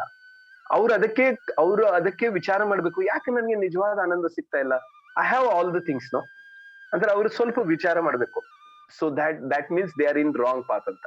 ಸೊ ಅವ್ರು ವಿಚಾರ ಮಾಡ್ಬೇಕು, ಅವ್ರು ಅದನ್ನು ವಿಚಾರ ಮಾಡ್ತಾ ಇಲ್ಲ. ಎಷ್ಟ್ ತನಕ ಆ ಸ್ಮಾಲ್ ಥಿಂಗ್ಸ್ ಜಸ್ಟ್ ಅವ್ರು ವಿಚಾರ ಮಾಡೋದಿಲ್ಲ, ನಾನು ಇದು ಕರೆಕ್ಟ್, ನಾನು ರಾಂಗ್ ಪಾತ್ ನಲ್ಲಿ ಇದ್ದೀನಿ ಅಂತ ಅವ್ರು ಅಷ್ಟ್ ತನಕ ವಿಚಾರ ಮಾಡೋದಿಲ್ಲ, ಅಷ್ಟ್ ತನಕ ಅವರು ಸ್ಪಿರಿಚುವಾಲಿಟಿ ತಗೊಳ್ಳೋದಿಲ್ಲ, ಅಷ್ಟ್ ತನಕ ಅವರು ಡಿವೋಷನ್ ಬರೋದಿಲ್ಲ, ಅಷ್ಟ್ ತನಕ ಅವರು ಅದೇ ಪಾತು ಅದೇ ರೈಟ್ ಅಂತ ತಿಳ್ಕೊತಾರೆ. ಸೊ ಅದಕ್ಕೆ ನಾವು ಆಕ್ಚುಲಿ ಬಹಳಷ್ಟು ಭಕ್ತರಂದ್ರೆ ನ್ಯೂಫೈಡ್ ಆಗಿದಂತ ಭಕ್ತರು ಕೇಳ್ತಾರೆ, ಪ್ರಭುಜಿ ಎಷ್ಟಾದ್ರೂ ಜನ ಇಲ್ಲಿ ಭಕ್ತಿ ಪ್ರಾಕ್ಟೀಸ್ ಮಾಡ್ತಾ ಇಲ್ಲ, ಮತ್ತೆ ನಾವು ಅಷ್ಟೇ ಪ್ರಾಕ್ಟೀಸ್ ಮಾಡ್ತೀವಿ, ನಮ್ಗೆ ಸ್ವಲ್ಪ ಇದು ಅನ್ಸೋದಿಲ್ಲ, ಅಂದ್ರೆ ಒಂದ್ ಸ್ವಲ್ಪ ನಮಗೂ ಅನ್ಸುತ್ತೆ, ಯಾಕೆ ನಾನು ಇದು ಮಾಡ್ತಾ ಇಷ್ಟೆಲ್ಲಾ ಜನ ಮಾಡ್ತಾ ಇಲ್ಲಲ್ಲ, ನಾನು ಒಬ್ಬನೇ ಮಾಡ್ತಾ ಇದ್ದೀನಿ, ಕರೆಕ್ಟ್ ಇದೆ ಇಲ್ಲ ಅಂತ. ಸೊ ಅದಕ್ಕೆ ನಾವು ಅರ್ಥ ಮಾಡ್ಕೋಬೇಕು, ಹೆಂಗೆ ಭಗವದ್ಗೀತೆ, ಭಾಗವತಂ ಇಂಥ ಶಾಸ್ತ್ರ ಪ್ರಾಮಾಣಿಕವಾದ ಇತರನಿಂದ ನಮ್ಗೆ ಫೇತ್ ಬಂದಿದ್ರೆ ಅದು 101% ಕರೆಕ್ಟ್ ಆಗಿರುತ್ತೆ. So we have to be convince 101%. ನಾವು ಕಡಿಮೆ ಜನ ಇದ್ರೆ ಸಾಕು. ಕಡಿಮೆ ಅಂದ್ರೆ ಏನಂತ ಕುರಿಗಳು ಬಹಳಷ್ಟು ಇರ್ತಾರೋ, ಒಂದು ಕುರಿ ಜೊತೆ ಎಲ್ಲಾ ಕುರಿಗಳು ಫಾಲೋ ಆಗ್ತಾ ಇರ್ತಾರೋ, ಆದ್ರೆ ನಾವು ಆ ತರ ಕುರಿಗಳು ಅಲ್ಲ, ನಾವು ಒಂದು ಇಂಟೆಲಿಜೆನ್ಸ್ ಕುರಿಗಳು, ನಾವು ಕುರಿಗಳೇ. ಆನೆ ನಡೆದಿದ್ದಾರೆ ಏನೋ ಏನಂದ್ರೆ ನಾವು ಎಲಿಫೆಂಟ್ಗಳು ಅಂತ ಹೇಳ್ತಾರೆ, ನಾವು ಎಲಿಫೆಂಟ್ ಅಂತ. ಸೊ ನಾವು ಕುರಿಗಳಲ್ಲ. ಒಂದು ಕುರಿ ಹೋಗ್ತಾ ಇದೆ, ಅದೇ ಹಿಂದೆ ಗರ ಅಂತ ಬಿದ್ರೂ ನಾವು ನೋಡೋದೇ ಅದ್ರ ಮೇಲೆ ಅದೇ ಬೀಳೋದು, ಅದೇ ಬಾವಿನಲ್ಲಿ ಬೀಳೋದು, ನಾವು ಕುರಿಗಳಲ್ಲ ನಾವು. ಸೊ ನಾವು ಪ್ರಭುಜಿ ಹೇಳಿದ್ರಲ್ಲ ನಾವು ಆನೆಗಳು ಅಂತ. ಸೊ ಸೊ ಅದು ನಡೆಯತ್ತೆ ಆಟೋಮೆಟಿಕ್ ಆಗಿ ಪಾತ್ ತಾನೇ ಮಾಡಿಸುತ್ತೆ. ಅದಕ್ಕೆ ಏನ್ ಅಗತ್ಯ ಇಲ್ಲ, ಎಲ್ಲರೂ ಬರ್ಬೇಕಂತ ಅಗತ್ಯ ಇಲ್ಲ ಅದಕ್ಕೆ. ಆನೆಗಳಿಗೆ ನನ್ಗೇನೋ ಪಾತ್ ಮಾಡ್ಬೇಕು, ನಾನು ಅವನ್ ಹಿಂದೆ ಹೋಗ್ಬೇಕು ಅಂತೆಲ್ಲ, ಸ್ವಂತವಾಗಿ. ಸೊ ಅದೇ ತರ ನಾವು ಇದನ್ನು ಅಂಡರ್ಸ್ಟ್ಯಾಂಡ್ ಮಾಡ್ಕೋಬೇಕು. ಸೊ ಇಲ್ಲಿ ಅದೊಂದು ಪಾಯಿಂಟ್ ಬಹಳ ಇಂಪಾರ್ಟೆಂಟ್ ಇತ್ತು, ಅದಕ್ಕೆ ನಾವು ತಿಳಿಸೋಣ ಅಂತ ವಿಚಾರ ಮಾಡಿದ್ವಿ. ಸೊ ನಮ್ಮ ಸ್ವಧರ್ಮ ಹೆಂಗೆ ಎಷ್ಟು ರಾಂಗ್ ವಿಚಾರ ಮಾಡ್ತೀವಿ ನಾವು ಅರ್ಜುನನ್ ತರ, ಆದ್ರೆ ಎಷ್ಟು ಒಂದು ಗುರು ಇಲ್ಲಾಂದ್ರೆ ಶಾಸ್ತ್ರ ನಮ್ಗೆ ಎಷ್ಟು ಕರೆಕ್ಟ್ ದಾರಿ ತೋರಿಸುತ್ತೆ ಅಂತ ಇದು ಅರ್ಥ ಮಾಡಕ್. Okay, so you can move to next point. Okay, next point ಅನ್ನು ಓದಿ ನೋಡೋಣ. ಓದ್ಲಾ ಪ್ರಭು? ಪ್ಲೀಸ್ ಓದಿ. In the Parashara Smriti, or a religious code made by Parashara, the great sage and father of Vyasadeva, it is stated, the Kshatriya's duty is to protect the citizen from all kinds of difficulties, and for that reason he has to apply violence in suitable cases for law and order. Therefore, he has to conquer the soldiers of animal kings, and thus with religious principle he should rule over the world. Considering all aspects, Arjuna has no reason to refrain from fighting. If he should conquer his enemies, he would enjoy the kingdom, and if he should die in the battlefield, he would be elevated to the heavenly planets whose doors were wide open to him. Fighting would be for his benefits in either case. ಇಲ್ಲಿ ವ್ಯಸುದೇವ ಅವರ ತಂದೆ ಆದ ಪರಶರ ಮುನಿ ಅವ್ರದ್ದು ಸ್ಮೃತಿಯಲ್ಲಿ ಈ ತರ ಹೇಳಿದ್ದಾರೆ. ಏನು ಅಂದ್ರೆ, ಒಂದು ಕ್ಷತ್ರಿಯ ಅದು ಡ್ಯೂಟಿ ಏನು ಅಂದ್ರೆ, ಅವ್ರ ಸಿಟಿಸನ್ ಪ್ರೊಟೆಕ್ಟ್ ಮಾಡ್ಬೇಕು ಎಲ್ಲಾ ಡಿಫಿಕಲ್ಟೀಸ್ ಇಂದ. ಆ ಡ್ಯೂಟಿನ ಪ್ರೊಟೆಕ್ಟ್ ಮಾಡೋ ಟೈಮಲ್ಲಿ ಅದು ವೈಲೆನ್ಸೇ ಆಗಿರ್ಲಿ, ಆ ತರ ಸಿಚುಯೇಷನ್ ಬಂದಾಗ ಫೈಟ್ ಮಾಡ್ಲೇಬೇಕು, ಲಾ ಅಂಡ್ ಆರ್ಡರ್ ನ ಉಳಿಸ್ಕೊಳಕ್ಕೆ ಫೈಟ್ ಮಾಡ್ಲೇಬೇಕು ಅಂತ ಹೇಳ್ತಿದ್ದಾರೆ. ಮತ್ತೆ ಇದು ಫೈಟ್ ಹೆಂಗ್ ಮಾಡ್ಬೇಕು ಅಂದ್ರೆ, ಲೈಕ್ ಸುಮ್ನೆ ಫೈಟ್ ಮಾಡ್ಬಾರ್ದು, ಅದು ಶಾಸ್ತ್ರ ಪ್ರಕಾರ ಇರ್ಬೇಕು, ರೂಲ್ಸ್ ಪ್ರಕಾರ ಇರ್ಬೇಕು, ಲೈಕ್ ಅದನ್ನ ದಾಟ್ಬಾರ್ದು ಅಂತ ಹೇಳ್ತಾ ಇದ್ದಾರೆ. ಏನೇ ಇವಾಗ ಅರ್ಜುನ ಯುದ್ಧ ಮಾಡಿದ್ರು ಅಷ್ಟೇ, ಅವ್ರು ಯುದ್ಧ ಮಾಡಿದ್ರೆ ಕಿಂಗ್ಡಮ್ ಸಿಗುತ್ತೆ. ಅಕಸ್ಮಾತ್ ಯುದ್ಧ ಮಾಡಿಲ್ದೆ ಯುದ್ಧ ಭೂಮಿಯೆಲ್ಲ ಸತ್ರೆ ಅವ್ರಿಗೆ ಹೆವೆನ್ದು ಡೋರ್ಸ್ ವೈಡ್ ಆಗಿ ಓಪನ್ ಆಗಿರುತ್ತೆ. ಸೊ ಎರಡರಲ್ಲಿ ಯಾವ್ದು ಮಾಡಿದ್ರು ಕೂಡ ಅವ್ರಿಗೆ ಬೆನಿಫಿಷಿಯಲ್ ಅಂತಾನೆ ಹೇಳ್ತಾ ಇದ್ದಾರೆ ಪ್ರಭು. ಸೊ ನಾನ್ ನಿಮ್ಗೆ ಹೇಳ್ತಾ ಇದ್ದೆಲ್ಲ, ಸೊ ಒಬ್ಬನು ತನ್ನ ಡ್ಯೂಟಿಗಳನ್ನು ಮಾಡ್ಬೇಕಂದ್ರೆ ಅದಕ್ಕೆ ಶಾಸ್ತ್ರ ಇರ್ಬೇಕಂತ. ಇವತ್ತು ನಾನು ಅದೇ ಡಿಸ್ಕಷನ್ ಮಾಡ್ತಾ ಇದ್ದೆಲ್ಲ. ಸೊ ನಮ್ಗೆ ನಾವು ರಾಂಗ್ ಇದೆವೋ ರೈಟ್ ಇದೆವೋ ಕರೆಕ್ಟ್ ಇದೆವೋ ಎಲ್ಲ ಅದನ್ನು ನಮ್ಗೆ ತೋರ್ಸವ್ರು ಯಾರು? ಶಾಸ್ತ್ರ ಮತ್ತು ಶಾಸ್ತ್ರವನ್ನು ಗುರು ಪರಂಪರೆ ಮುಖಾಂತರವಾಗಿ ಒಂದು ಅಥೆಂಟಿಕ್ ವಾದ ಗುರುನಿಂದ ತಿಳ್ಕೊಬೇಕು. ಸೊ ಇಲ್ಲೇ ವ್ಯಾಸದೇವರದ ತಂದೆ ಆದ್ರು, ಸೊ ಪರಾಶರ ಮುನಿ ಅವರು ಹೇಳ್ತಾ ಇದ್ರು. ಸೊ ಏನ್ ಹೇಳ್ತಾ ಇದ್ದಾರೋ, ಒಂದು ಶಾಸ್ತ್ರ ಪ್ರಾಮಾಣಿಕವಾಗಿ ಅವರು ಹೇಳ್ತಾ ಇದ್ರು, ಒಂದು ಕ್ಷತ್ರಿಯನ್ ಡ್ಯೂಟಿ ಅಂದ್ರೆ ಅವನು ಏನ್ ಮಾಡ್ಬೇಕು, ತನ್ನ ತನ್ನ ತನ್ನ ತನ್ನ ಪ್ರಜೆಗೆ ಅವನು ಪ್ರೊಟೆಕ್ಷನ್ ಮಾಡ್ಬೇಕು. ಸೊ ಅಂತಹ ಪ್ರಜೆಗೆ ಪ್ರೊಟೆಕ್ಷನ್ ಸಲುವಾಗಿ ಅವನು ವೈಲೆನ್ಸ್ ಆಗ್ಲಿ ಅದನ್ನೆಲ್ಲ ಮಾಡ್ಬೇಕು ಅವನು. ಸೊ ಅವಂದು ಅದು ಫಸ್ಟ್ ಫಾರ್ಮೋಸ್ಟ್ ಡ್ಯೂಟಿ ಅವನು. ಸೊ ಅದು ಫಾರ್ಮೋಸ್ಟ್ ಡ್ಯೂಟಿ, ಅದನ್ನು ಮಾಡಿಲ್ಲ, ಅದನ್ನು ಅವನು ಮಾಡ್ಲೇಬೇಕು. ಫಸ್ಟ್ ಥಿಂಗ್ಸ್ ಅದನ್ನು ಎನ್ವಿಯಸ್ ಕಿಂಗ್ ಆಗ್ಲಿ, ಆಕ್ಚುಲಿ ಬಹಳಷ್ಟು ನಾವು ಎಲ್ಲ ಒಂದೊಂದು ಸ್ವಲ್ಪ ಜನ ತಪ್ಪು ಅಭಿಪ್ರಾಯ ಮಾಡ್ಪಡ್ತಾರೋ, ಏನಂದ್ರೆ ಕ್ಷತ್ರಿಯಗಳು ಯಾಕೆ ಅಕ್ಕಪಕ್ಕ ಇರುವಂತ ರಾಜ್ಯಗಳಿಗೆ ಕಾಂಕರ್ ಮಾಡ್ತಾ ಇರ್ತಾರೋ ಅಂತ. ಸುಮ್ನೆ ಒಂದು ರಾಜ್ಯ ಆಳಿ ಸುಮ್ನೆ ಇರ್ಬೇಕಿಲ್ಲ. ಸೊ ಯಾಕೆ ಅಕ್ಕಪಕ್ಕ ಇರುವಂತ ರಾಜ್ಯನ ಹೋಗಿ ಅವ್ರಿಗೆ ದಾಳಿ ಮಾಡಿ ಅವ್ರಿಗೆ ಇದ್ ಮಾಡ್ತಾರೋ? ಸೊ ಯಾಕೆ ಅಂತ ಕ್ಷತ್ರಿಗಳು ಹಂಗೆ ಯಾಕೆ ಮಾಡ್ಬೇಕು ಅಂತ. ಸೊ ಯಾಕೆ ಅಂದ್ರೆ, ನಾಟ್ ಫಾರ್ ತನ್ನ ರಾಜ್ಯವನ್ನು ಬೆಳಿಬೇಕಂತ ಕ್ಷತ್ರಿಯ ಆತರ ವಿಚಾರ ಮಾಡೋದಿಲ್ಲ. ಕ್ಷತ್ರಿಯನ ಉದ್ದೇಶ ಏನಿರುತ್ತೆ, ಎನ್ವಿಯಸ್ ಆಗಿದಂತ ರಾಜ ಅಂದ್ರೆ ಪ್ರಜೆಗೆ ತಕ್ಕಂಗೆ ಒಂದು ಧರ್ಮ ಪ್ರಾಕ್ಟೀಸ್ ಮಾಡೋ ಸಲುವಾಗಿ ಪ್ರೊಟೆಕ್ಷನ್ ಕೊಡ್ತಾ ಇದ್ದಿಲ್ಲಂತ ರಾಜನಿಗೆ ಅವ್ರು ಏನ್ ಮಾಡ್ತಾ ಇದ್ರು, ಅವ್ರಿಗೆ ಡಿಫೀಟ್ ಮಾಡ್ತಾ ಇದ್ರು.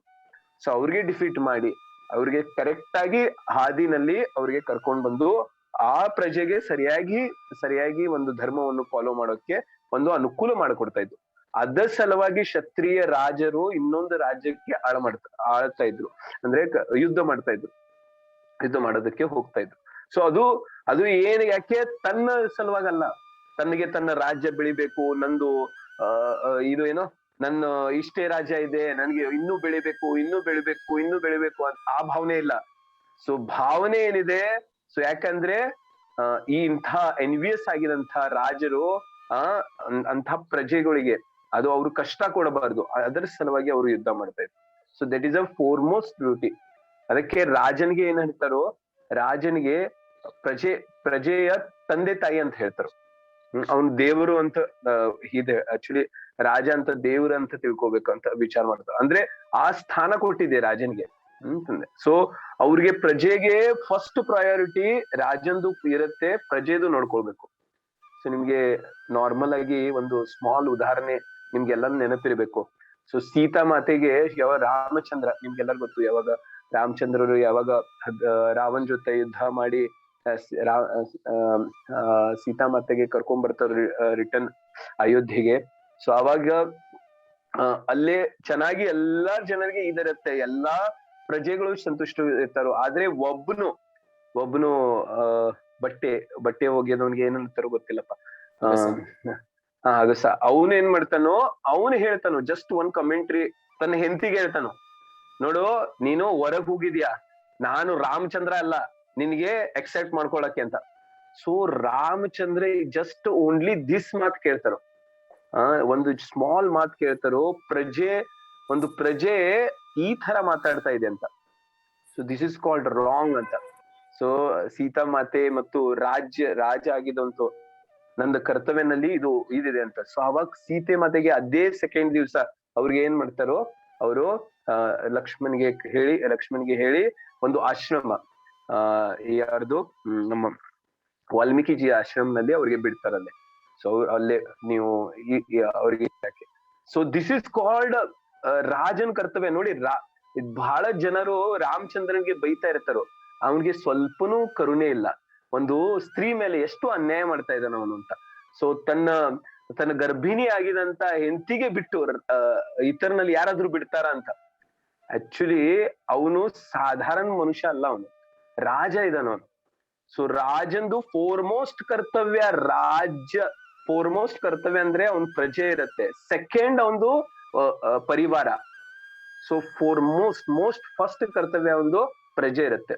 ಸೊ ಪ್ರಜೆ ಸಲುವಾಗಿ ಆಕ್ಚುಲಿ ಸೀತಾಮಾತೆ ಜೊತೆ ಫೈಟ್ ಆಗಿತ್ತು, ಅದ್ರ ಸಲುವಾಗಿ ರಾಮಚಂದ್ರ ಬಿಟ್ಬಿಟ್ಟ, ಆ ತರ ಎಲ್ಲ. ಸೀತಾಮಾತಾ ಮತ್ತು ರಾಮಚಂದ್ರನ ಪ್ರೇಮ ಬಗ್ಗೆ ಹೇಳಕ್ಕೆ ಸಾಧ್ಯವಿಲ್ಲ, ಅಷ್ಟು ಪ್ರೀತಿ ಇತ್ತು. ಸೊ ಏನ್ ರೀಸನ್ ಜನರಿಗೆ ಅದೇ ಅರ್ಥ ಆಗೋದಿಲ್ಲ. ಮೂರ್ಖ ಜನರು ವಿಚಾರ ಮಾಡ್ತಾರೆ ರಾಮಚಂದ್ರ ಬಹಳ ಕೆಟ್ಟವನು ಇದು ಅಂತ. ಅಲ್ಲ, ಆ ತರ ಅಲ್ಲ. ಸೀತಾಮಾತನು ನೋಡಿ, ಅದ್ರ ಬಿಟ್ರು ಒಂದು ಸ್ವಲ್ಪನು ರಾಮಚಂದ್ರನ್ಗೂ ಒಂದು ಮಾತು ಹೇಳಿಲ್ಲ. ಅಂದ್ರೆ ದಿಸ್ ಇಸ್ ಕಾಲ್ಡ್ ಅಂದ್ರೆ ಅವ್ರಿಗೆ ಗೊತ್ತಿತ್ತು ರಾಮಚಂದ್ರ ಯಾಕೆ ನನಗೆ ಇಲ್ಲಿ ಕಳ್ಸಿದಂತ. ಬಿಕಾಸ್ ಪ್ರಜೆ ಹೇಳಿದಂತ ಒಂದು ಮಾತಿನಿಂದ. ಸೊ ಕ್ಷತ್ರಿಯನ ಕರ್ತವ್ಯ ಏನಿದೆ, ಪ್ರಜೆ ಅವನಿಗೆ ಮೋಸ್ಟ್ ಇಂಪಾರ್ಟೆಂಟ್ ಇದೆ. ಅದು ರಾಜನಿಗೆ ತನ್ನ ಪ್ರಜೆ most important.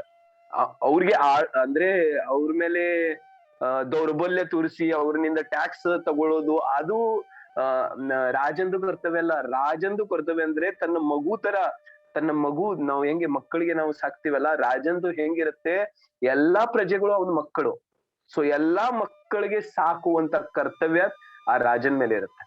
So this is all responsibilities. So ಇಲ್ಲೇ ಅದೇ ಹೇಳ್ತಾ ಇದ್ದಾರೆ, ರಾಜಂದು ಎಷ್ಟು ದೊಡ್ಡ ಕರ್ತವ್ಯ ಇರುತ್ತೆ ಅಂತ. ಸೊ ಅದನ್ನು ಮೋಸ್ಟ್ ಇಂಪಾರ್ಟೆಂಟ್ಲಿ ಅವನು ಕ್ಷತ್ರಿಯ ಆಗಿದ್ದವನು ಅವ್ನು ಮಾಡ್ಬೇಕದು. ಸೊ ಒಂದು ಕ್ಷತ್ರಿಯ ಅದನ್ನು ಮಾಡಿಲ್ಲ ಅಂದ್ರೆ ಸೊ ಎಲ್ಲ ಪ್ರಜೆ ಅದರಿಂದ, ಪೂರ್ತಿ ಪ್ರಜೆಗೆ ಅದರಿಂದ ದುಷ್ಟ ಪರಿಣಾಮ ಸಿಗತ್ತೆ. ಸೊ ಎಲ್ಲ ಪ್ರಜೆ ಅದಕ್ಕೆ ಅನುಭವಿಸ್ಬೇಕು. ಒಂದು ರಾಜ ಅದನ್ನು ಹೆಂಗೆ ನೋಡಿ, ಈಗ ಹೆಂಗೆ ಈ ಬ್ರಿಟಿಷರು ಆಳೋದಕ್ಕೆ ಕಾರಣ ಏನಾಯ್ತು? ಸೊ ಯಾಕಂದ್ರೆ ಒಂದೊಂದು ರಾಜರು ತನ್ನ ಪ್ರಜೆಗೆ ಸಲುವಾಗಿ ಅಷ್ಟು ಪ್ರೊಟೆಕ್ಷನ್ ಕೊಡೋದಕ್ಕೆ ಇದಾಗಿಲ್ಲ. ಸೊ ಎಲ್ಲಾರು ತನ್ನ ಬೇರೆ ಬೇರೆ ರೀತಿನಿಂದ ತನ್ನ ಬೇರೆ ಬೇರೆ ವಿಚಾರನಿಂದ ಡಿವೈಡ್ ಮಾಡಿ ಅವ್ರಿಗೆ ಏನ್ ಮಾಡ್ಬಿಟ್ರು, ಸೊ ಇವೆಲ್ಲ ಬ್ರಿಟಿಷರು ಆಳಕ್ ಸಾಧ್ಯವಾಯ್ತು. ಆಳೋದು ಅಂದ್ರೆ ಬ್ರಿಟಿಷ್ ರೂಲ್ ಮಾಡಕ್ ಸಾಧ್ಯವಾಯ್ತು. ಯಾಕಂದ್ರೆ ಅಂತ ರಾಜರು ಅಷ್ಟು ಪರಾಕ್ರಮಿ ಆಗಿದ್ದಿಲ್ಲ, ಅವ್ರ ಜೊತೆ ಫೈಟ್ ಮಾಡುವಷ್ಟು ಇದ್ದಿದ್ದಿಲ್ಲ. ಸೊ ಇದರಿಂದ ಇವೆಲ್ಲ ಇದಾಯ್ತು. ಸೊ ನೋಡಿ, ಇವೆಲ್ಲದಕ್ಕೆ ಕಾರಣ ಏನಾಗುತ್ತೆ, ಕ್ಷತ್ರಿಯ ರಾಜನು ಚೆನ್ನಾಗಿರ್ಬೇಕು, ರಾಜನು ಕರೆಕ್ಟ್ ಆಗಿರ್ಬೇಕು, ರಾಜಂದು ಕರ್ತವ್ಯ ಅವನ್ ರಾಜ ಆಗಿದಾನೋ ಅವನ ಕರ್ತವ್ಯನ ಅವನು ಸರಿಯಾಗಿ ಮಾಡ್ಬೇಕು. ಸೊ ಆವಾಗ ಅದು ಎಲ್ಲ ಪೂರ್ತಿ ಪ್ರಜೆ ಇಲ್ಲಾಂದ್ರೆ ಅವ್ರ ಸೊಸೈಟಿನಲ್ಲಿ ಇರುವಂತ ಎಲ್ಲರೂ ಸುಖಿಯಾಗಿರಕ್ ಸಾಧ್ಯ ಇರುತ್ತೆ. ಸೊ ಅರ್ಜುನನ್ಗೆ ಅದೇ ತಿಳಿಸ್ತಾ ಇದ್ದಾರು, ಪರಾಶರ ಮುನಿಗಳು ಅದೇ ತಿಳಿಸ್ತಾ ಇದ್ದಾರು. ಸೊ ಅವನು ಅವನಿಗೆ ಫೋರ್ಮೋಸ್ಟ್ ಕರ್ತವ್ಯ ಅವನಿಗೆ ಪ್ರಜೆಗೆ ಪಾಲನೆ ಮಾಡ್ಬೇಕಂತ. ಸೊ ಅವನು ತನ್ನ ರಿಲೇಟಿವ್ ಬಗ್ಗೆ, ಅವು ನನ್ನ ಗುರು ಇವ್ರ ಬಗ್ಗೆ ವಿಚಾರ ಮಾಡ್ತಾ ಇದ್ದಾನು, ಆದ್ರೆ ಅವನು ಫೋರ್ಮೋಸ್ಟ್ ಡ್ಯೂಟಿನೇ ಮರೆತು ಬಿಟ್ಟಿದ. ಅವನು ಫೋರ್ಮೋಸ್ಟ್ ಡ್ಯೂಟಿ ಕರ್ತವ್ಯ ಅವನಿಗೆ ಪ್ರಜೆಗೆ ನೋಡ್ಬೇಕು. ಅಧರ್ಮ ಆಗ್ತಾ ಇದೆ, ಅಧರ್ಮಕ್ಕೆ ಅವನು ಮುಂದೆ ನಿಂತುಕೋಬೇಕು. ಅವನು ಅದನ್ನು ಬಿಟ್ಟು ಅಯ್ಯೋ ನನ್ನ ಅಮ್ಮ, ನನ್ನ ತಂಗಿ, ನನ್ನ ರಿಲೇಟಿವ್, ನನ್ನ ಅಪ್ಪ, ನನ್ನ ಗುರುಗಳು, ನನ್ನ ರಿಲೇಟಿವ್ ಈ ತರ ವಿಚಾರ ಮಾಡ್ತಾ ಇದ್ದಾನು. ಅಂದ್ರೆ ಎಷ್ಟು ಕ್ಷತ್ರಿಯ ಆಗಿನ್ಗೆ ಇಂತಹ ಶೋಭಿತವಾಗಿಯೇ ಇಲ್ಲ. ಸೊ ಅದಕ್ಕೆ ಪರಾಶರ ಮುನಿಗಳನ್ನು ಇಲ್ಲೇ ಒಂದು ಶ್ಲೋಕ ಮುಖಾಂತರವಾಗಿ, ಪ್ರಭುಪಾದ ಒಂದು ಶ್ಲೋಕ ಮುಖಾಂತರವಾಗಿ ನಮ್ಗೆ ತಿಳಿಸ್ತಾ ಇದ್ದಾರೋ. ಸೊ ಅಂತ ಕ್ಷತ್ರಿಯ ಆಗಿದ ಒಂದು ಫೋರ್ಮೋಸ್ಟ್ ಡ್ಯೂಟಿ ಒಂದು ಪ್ರಜೆಗೆ ಕರ್ತವ್ಯ ಮಾಡ್ಬೇಕು. ಮತ್ತು ಅಂಥ ಅಧರ್ಮಿ ಆಗಿದ್ದಂಥ ಮತ್ತು ಅಂತಹ ಏನ್ ಕೊಟ್ಟಿದಾರೋ ಇನ್ ರಿಲಿಜಿಯಸ್ ಫಾಲೋ ಮಾಡಿದಂತ ರಾಜರಿಗೆ ಅವ್ರಿಗೆ ಎಲ್ಲ ಅವನು ಆಳ್ಬೇಕು, ಅವ್ರಿಗೆ ಯುದ್ಧ ಮಾಡ್ಬೇಕು ಅವ್ರಿಗೆ ಜೊತೆ ಅಂತ ಅವನದು ಅದು ಫಾರ್ಮೋಸ್ಟ್ ಡ್ಯೂಟಿ ಅಂತ ಇಲ್ಲೇ ಹೇಳ್ತಾ ಇದ್ದಾರೆ. ಸೊ ಅದನ್ನು ಅವನು ಮಾಡ್ಬೇಕು. ಅದನ್ನು ಅವನು ಮಾಡಿದ್ರೆ ಆಟೋಮೆಟಿಕ್ ಆಗಿ ಹೈಯರ್ ಪ್ಲಾನೆಟ್ ನಲ್ಲಿ ಅವನು ಹೋಗ್ತಾನೋ. ಅವನ ಡ್ಯೂಟಿನಲ್ಲಿ ಸತ್ರೆ ಅವನು ಹೈಯರ್ ಪ್ಲಾನೆಟ್ ನಲ್ಲಿ ಹೋಗ್ತಾನೋ, ಗೆದ್ದರೆ ಅವನಿಗೆ ರಾಜ್ಯ ಚೆನ್ನಾಗಿ ಹೇಳ್ತಾನ. ಸೊ ಅದಕ್ಕೆ ಅವನು ಅದು ಮಾಡ್ಬೇಕು ಅಂತ ಇಲ್ಲಿ ಹೇಳ್ತಾ ಇದ್ದ. ಸೊ ಅದೇ ತರ ನಾವು ಹೇಳ್ತಾ ಇದ್ದೇವಲ್ಲ. ಸೊ ನಾವು ಹಿಂದಿನ ಇತರನಲ್ಲಿ ವಿಚಾರ ಮಾಡಿದ್ದು. ಸೊ ಕ್ಷತ್ರಿಯ ಆಗಿದಂತಹ ರಾಜ. ಸೊ ಅದೇ ತರ ನಮ್ಮ ರಾಜರು, ನಮ್ಗೆ ಯಾರು ರಾಜರು ಇದಾರೆ ಈಗ? ಸೊ ನಮ್ಮ ಪ್ರೈಮ್ ಮಿನಿಸ್ಟರ್ ಆಗ್ಲಿ, ಚೀಫ್ ಮಿನಿಸ್ಟರ್ ಆಗ್ಲಿ, ಇವರೆಲ್ಲರೂ ಒಂದು ನಮ್ಗೆ ಈಗ ರಾಜ ಅಲ್ಲ, ಅವ್ರು ರಾಜಸ್ಥಾನದಲ್ಲಿ ಕುಂತಿದ್ದಾರೆ. ಸೊ ಅಂಥ ರಾಜರು ಈ ಭಗವದ್ಗೀತೆ ಮತ್ತು ಭಾಗವತಂ ಇವೆಲ್ಲ ಶಾಸ್ತ್ರಗಳನ್ನ ಅವನು ಓದ್ಬೇಕು. ಸೊ ಅವರು ಓದ್ವಿ, ಅವರನ್ನು ಅರ್ಥ ಮಾಡ್ಬೇಕು, ಅವ್ರಿಗೆ ಫಾರ್ಮೋಸ್ಟ್ ಕರ್ತವ್ಯ ಯಾವ ತರ ಇದೆ ಅಂತ. ಸೊ ಅವ್ರಿಗೆ ನಮ್ಮ ರಾಜರು ಏನೇನು ವಿಚಾರ ಮಾಡ್ತಾರೋ, ನಮ್ಗೆ ಅದಕ್ಕೆ ಜಾಸ್ತಿ ಟ್ಯಾಕ್ಸ್ ಹಚ್ಬೇಕು, ನಮ್ ಕಡೆಯಿಂದ ನಮ್ದು ದುಡ್ಡು ತಗೋಬೇಕು. ಅದೇ ಅವ್ರದ್ದು ಮೋಸ್ಟ್ ಇಂಪಾರ್ಟೆಂಟ್ ಪ್ರಯಾರಿಟಿ ಇರುತ್ತೆ. ಇನ್ಕಮ್ ಟ್ಯಾಕ್ಸ್ ಹಾಕಿ 4% ಆಯ್ತು ಜಾಸ್ತಿ ಮಾಡೋಣ ಸ್ವಲ್ಪ ಇನ್ನು, ಯಾಕಂದ್ರೆ ನಮ್ ಇನ್ಕಮ್ ಕಡಿಮೆ ಆಗ್ತಾ ಇದೆ. ದಿಸ್ ಇಸ್ ರಾಜಂದು ಅದು ಕರ್ತವ್ಯ ಇಲ್ಲ. ಟ್ಯಾಕ್ಸ್ ಹಾಕಿ ಪ್ರಜೆನಿಂದ ತೆಗೆಯೋದಲ್ಲ. ಅವನು ಪ್ರಜೆಗೆ ಒಂದೊಂದು ಅವನಿಗೆ ಸಂರಕ್ಷಣೆ ಸರಿಯಾಗಿ ಪ್ರಜೆಗೆ ಸಂರಕ್ಷಣೆ ಕೊಡ್ತಾ ಇದ್ದಾನ. ಅವನು ಪ್ರಜೆಗೆ ಅವನು ತನ್ನ ಸ್ಪಿರಿಚುವಾಲಿಟಿ ಇಲ್ಲಾಂದ್ರೆ ಆಧ್ಯಾತ್ಮಿಕತೆ ಅವನು ಫಾಲೋ ಮಾಡಕ್ಕೆ ಒಂದು ಅನುಕೂಲ ಮಾಡಿಕೊಡ್ತಾ ಇದ್ದಾನ. ಇದು ಎಲ್ಲ ಕರ್ತವ್ಯ ರಾಜಂದು. ಸೊ ಶಾಸ್ತ್ರ ಹೇಳುತ್ತೆ, ರಾಜ ಏನಾದ್ರೂ ತಪ್ಪು ಅಂದ್ರೆ, ಆಕ್ಚುಲಿ ಎಲ್ಲರೂ ಹೇಳ್ತಾರೆ, ಪ್ರಭುಜಿ ನಾನು ಪ್ರೈಮ್ ಮಿನಿಸ್ಟರ್ ಆಗ್ಬಿಡ್ತೀನಿ ಅಂತ. ನಾನು ಆ ಪ್ರೈಮ್ ಮಿನಿಸ್ಟರ್ ಆಗೋದು ಬಹಳ ಇಚ್ಛೆ ಅಂತ. ಆದ್ರೆ you have to know when you become prime minister, ಯಾವಾಗ ನೀವು ಪ್ರೈಮ್ ಮಿನಿಸ್ಟರ್ ಆಗ್ತೀರಾ. ಸೊ ಈ ಪೂರ್ತಿ ಭಾರತ ಭೂಮಿನಲ್ಲಿ ಅಂದ್ರೆ ಯಾವ ರಾಜ್ಯದ ನೀವು ಪ್ರೈಮ್ ಮಿನಿಸ್ಟರ್ ಇದ್ದೀರಾ ಈ ತರ, ಆ ಪೂರ್ತಿ ಜನರದ ಪಾಪವನ್ನು ನಿಮ್ಗೆ ಬರುತ್ತೆ ಅವ್ರು ಸರಿಯಾಗಿ ಕಾರ್ಯ ಮಾಡಿಲ್ಲ ಅಂದ್ರೆ. ಸೊ ವಾಟ್ ಇಸ್ ಮೀನ್ಸ್, ಒಂದು ಪ್ರೈಮ್ ಮಿನಿಸ್ಟರ್ ಆಗಿದ್ರೆ ಎಷ್ಟು ರೆಸ್ಪಾನ್ಸಿಬಿಲಿಟಿ ಬರುತ್ತೆ. ಅವರು ಪ್ರಜೆದ ಎಲ್ಲ ಪಾಪವನ್ನು ಅವನಿಗೆ ಸಿಗತ್ತೆ, ಹಾಫ್ ಪಾಪವನ್ನು ಅವನಿಗೆ ಸಿಗತ್ತೆ. ಸೊ ಎಷ್ಟು ಅಂದ್ರೆ ಬಹಳ ಜನ ಪ್ರೈಮ್ ಮಿನಿಸ್ಟರ್ ಆಗುವಂತ ವಿಚಾರ ಮಾಡ್ತಾ ಇದಾರಲ್ಲ. ಸೊ ಅಂತ ಜನರಿಗೆ ಇವೆಲ್ಲ ಅರ್ಥ ಮಾಡ್ಕೋಬೇಕು. ಸೊ ಪ್ರೈಮ್ ಮಿನಿಸ್ಟರ್ ಆಗೋದು ಅದು ಈ ಒಂದು ಏನದು ದುಡ್ಡು ಗಳಿಸೋದು ಈ ಪೋಸ್ಟ್ ಅಲ್ಲ ಅದು. ದಿಸ್ ಇಸ್ ಸರ್ವಿಂಗ್ ಎಲ್ಲವನ್ನು ಸರ್ವಿಸ್ ಅಟಿಟ್ಯೂಡ್ ಇದೆ. ಸೊ ಅದನ್ನು ಯಾವತ್ತು ಕ್ಷತ್ರಿಯ ಆಗಿದವನು ಸರ್ವಿಸೇ ಮಾಡ್ತಾ ಇದ್ದಾನ. ಅವನು ಯಾವ ತರ ಸರ್ವಿಸ್, ಬ್ಯಾರೆದವ್ರಿಗೆ ಕೊಲ್ಲಿ ಅವನು ಸರ್ವಿಸ್ ಮಾಡ್ತಾ ಇದ್ದಾನ. ಅವ್ರು ಕೊಲ್ಲೋದೇ ಅದು ಒಂದು ಸರ್ವಿಸ್. ಅವನು ಕೊಂದಿಲ್ಲ ಅಂದ್ರೆ ಅಂತ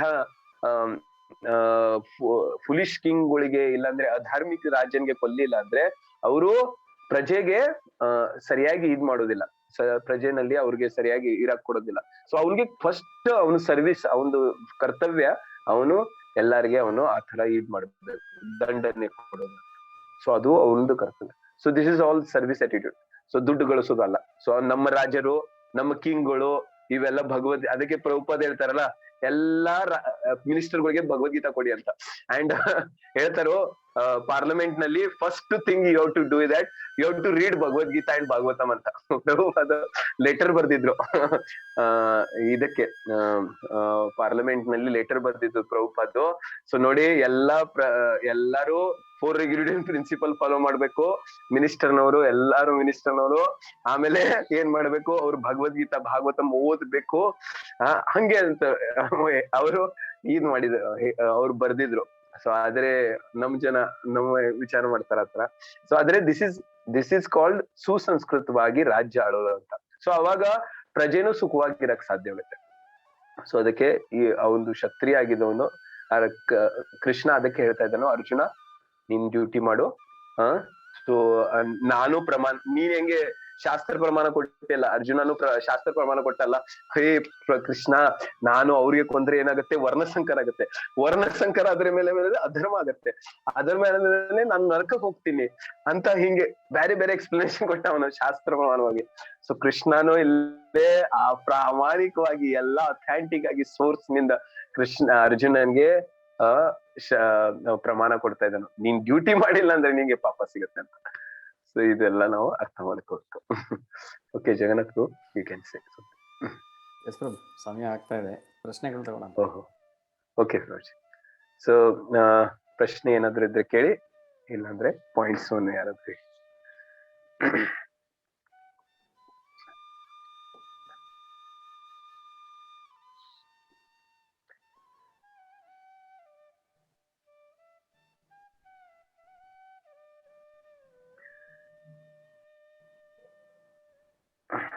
ಇಲ್ಲಾಂದ್ರೆ ಪಾಯಿಂಟ್ಸ್ ಹೇಳಿ, ಪ್ರಶ್ನೆ ಇಲ್ಲ ಅಂದ್ರೆ.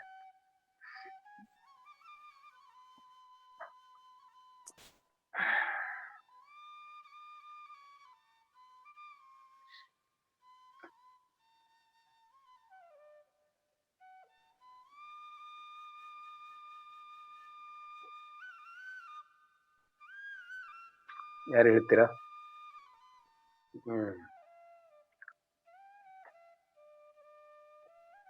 ಓಕೆ, ಮಾತಾಜಿ ಒಂದು ಪ್ರಶ್ನೆ ಕೇಳ್ತಾ ಇದ್ದಾರೆ. ನಾವು ಏನೇನು ನಮ್ಮ ಡ್ಯೂಟಿಗಳನ್ನು ಮಾಡಬೇಕು ಅದರ್ ದ್ಯಾನ್ ರೆಗ್ಯುಲೇಟಿವ್ ಪ್ರಿನ್ಸಿಪಲ್ಸ್, ಅಂದರೆ 4 ರೆಗ್ಯುಲೇಟಿವ್ ಪ್ರಿನ್ಸಿಪಲ್ಸ್ನ ನಾವೇನು ಫಾಲೋ ಮಾಡ್ತೀವಿ ಅದನ್ನು ಬಿಟ್ಟು ಏನೇನು ನಮ್ಮ ಡ್ಯೂಟಿಗಳನ್ನು ಮಾಡಬೇಕು ಅಂತ ಮಾತಾಜಿ ಒಂದು ಪ್ರಶ್ನೆನ ಕೇಳ್ತಾ ಇದ್ದಾರೆ.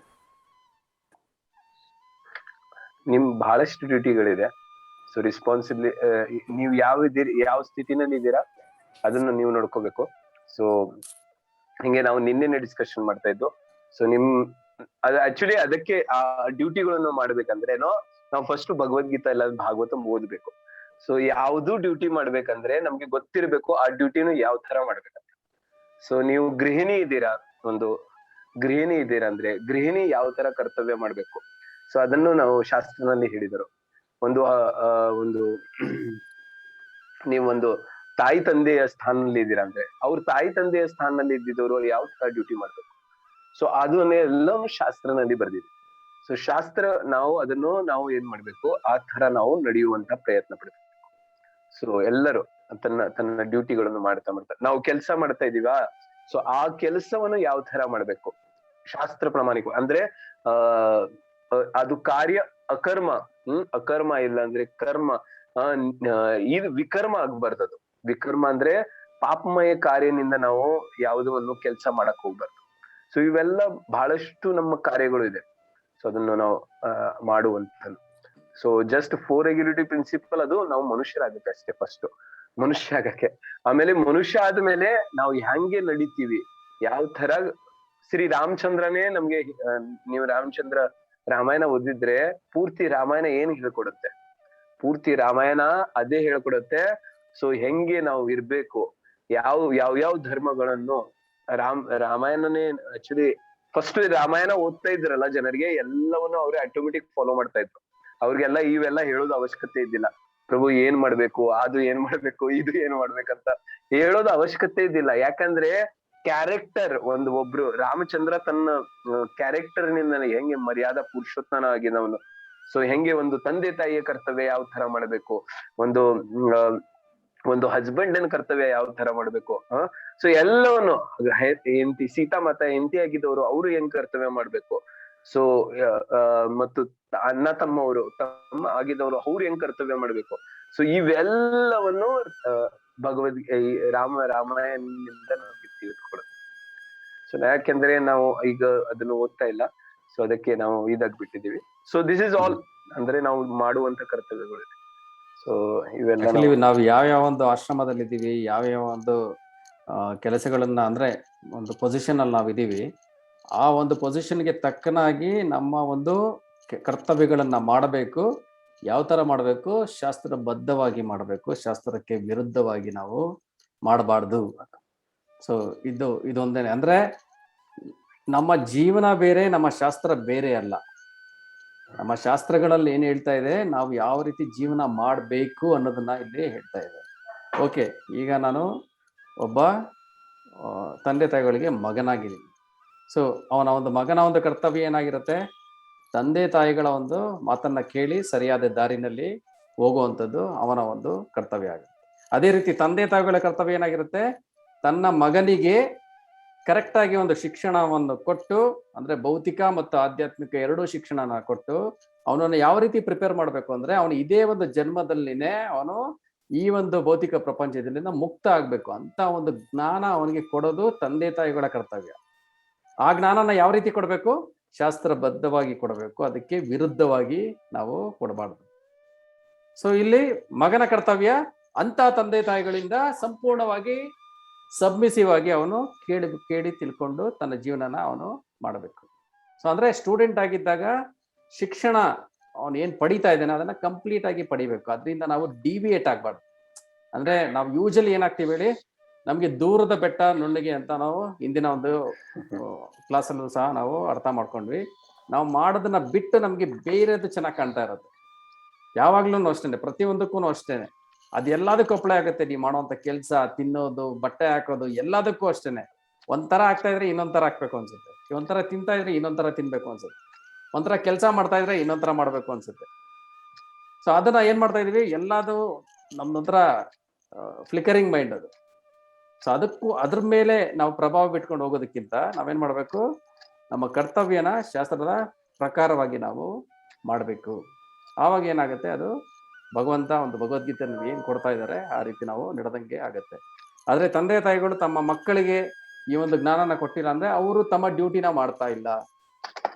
ಮಕ್ಕಳು ಯಾವಾಗ ಸುಸಂಸ್ಕೃತರಾಗಿರುವಂತ ತಂದೆ ತಾಯಿಗಳು ಇಂಥ ಒಂದು ಜ್ಞಾನನ, ಇಂಥ ಒಂದು ಶಿಕ್ಷಣನ ತಮ್ಮ ಮಗುಗೆ ಕೊಡೋದಕ್ಕೋಸ್ಕರ ಅಷ್ಟೆಲ್ಲ ಕಷ್ಟ ಬಿದ್ದು ಕೊಡ್ತಾ ಇದ್ದಾರೆ, ಯಾವಾಗ ಆ ಮಗು ತಗೊಳ್ಳಲ್ಲ, ಆ ಮಗು ಆ ಒಂದು ಡ್ಯೂಟಿ ಮಾಡ್ತಾ ಇಲ್ಲ.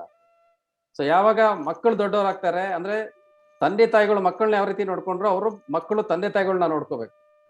ಸೊ ಯಾವಾಗ ಅವ್ರು ನೋಡ್ಕೊಳ್ಳಲ್ಲ, ಅವ್ರ ಡ್ಯೂಟಿ ಮಾಡ್ತಾ ಇಲ್ಲ. ಸೊ ಈ ರೀತಿ ಏನ್ ಬರುತ್ತೆ, ಅನೇಕ ನಮ್ಮ ಒಂದು ಡ್ಯೂಟಿಗಳನ್ನ ಶಾಸ್ತ್ರಬದ್ಧವಾಗಿ ಮಾಡ್ಬೇಕು, ಅದಕ್ಕೆ ವಿರುದ್ಧವಾಗಿ ನಾವು ಮಾಡಬಾರದು.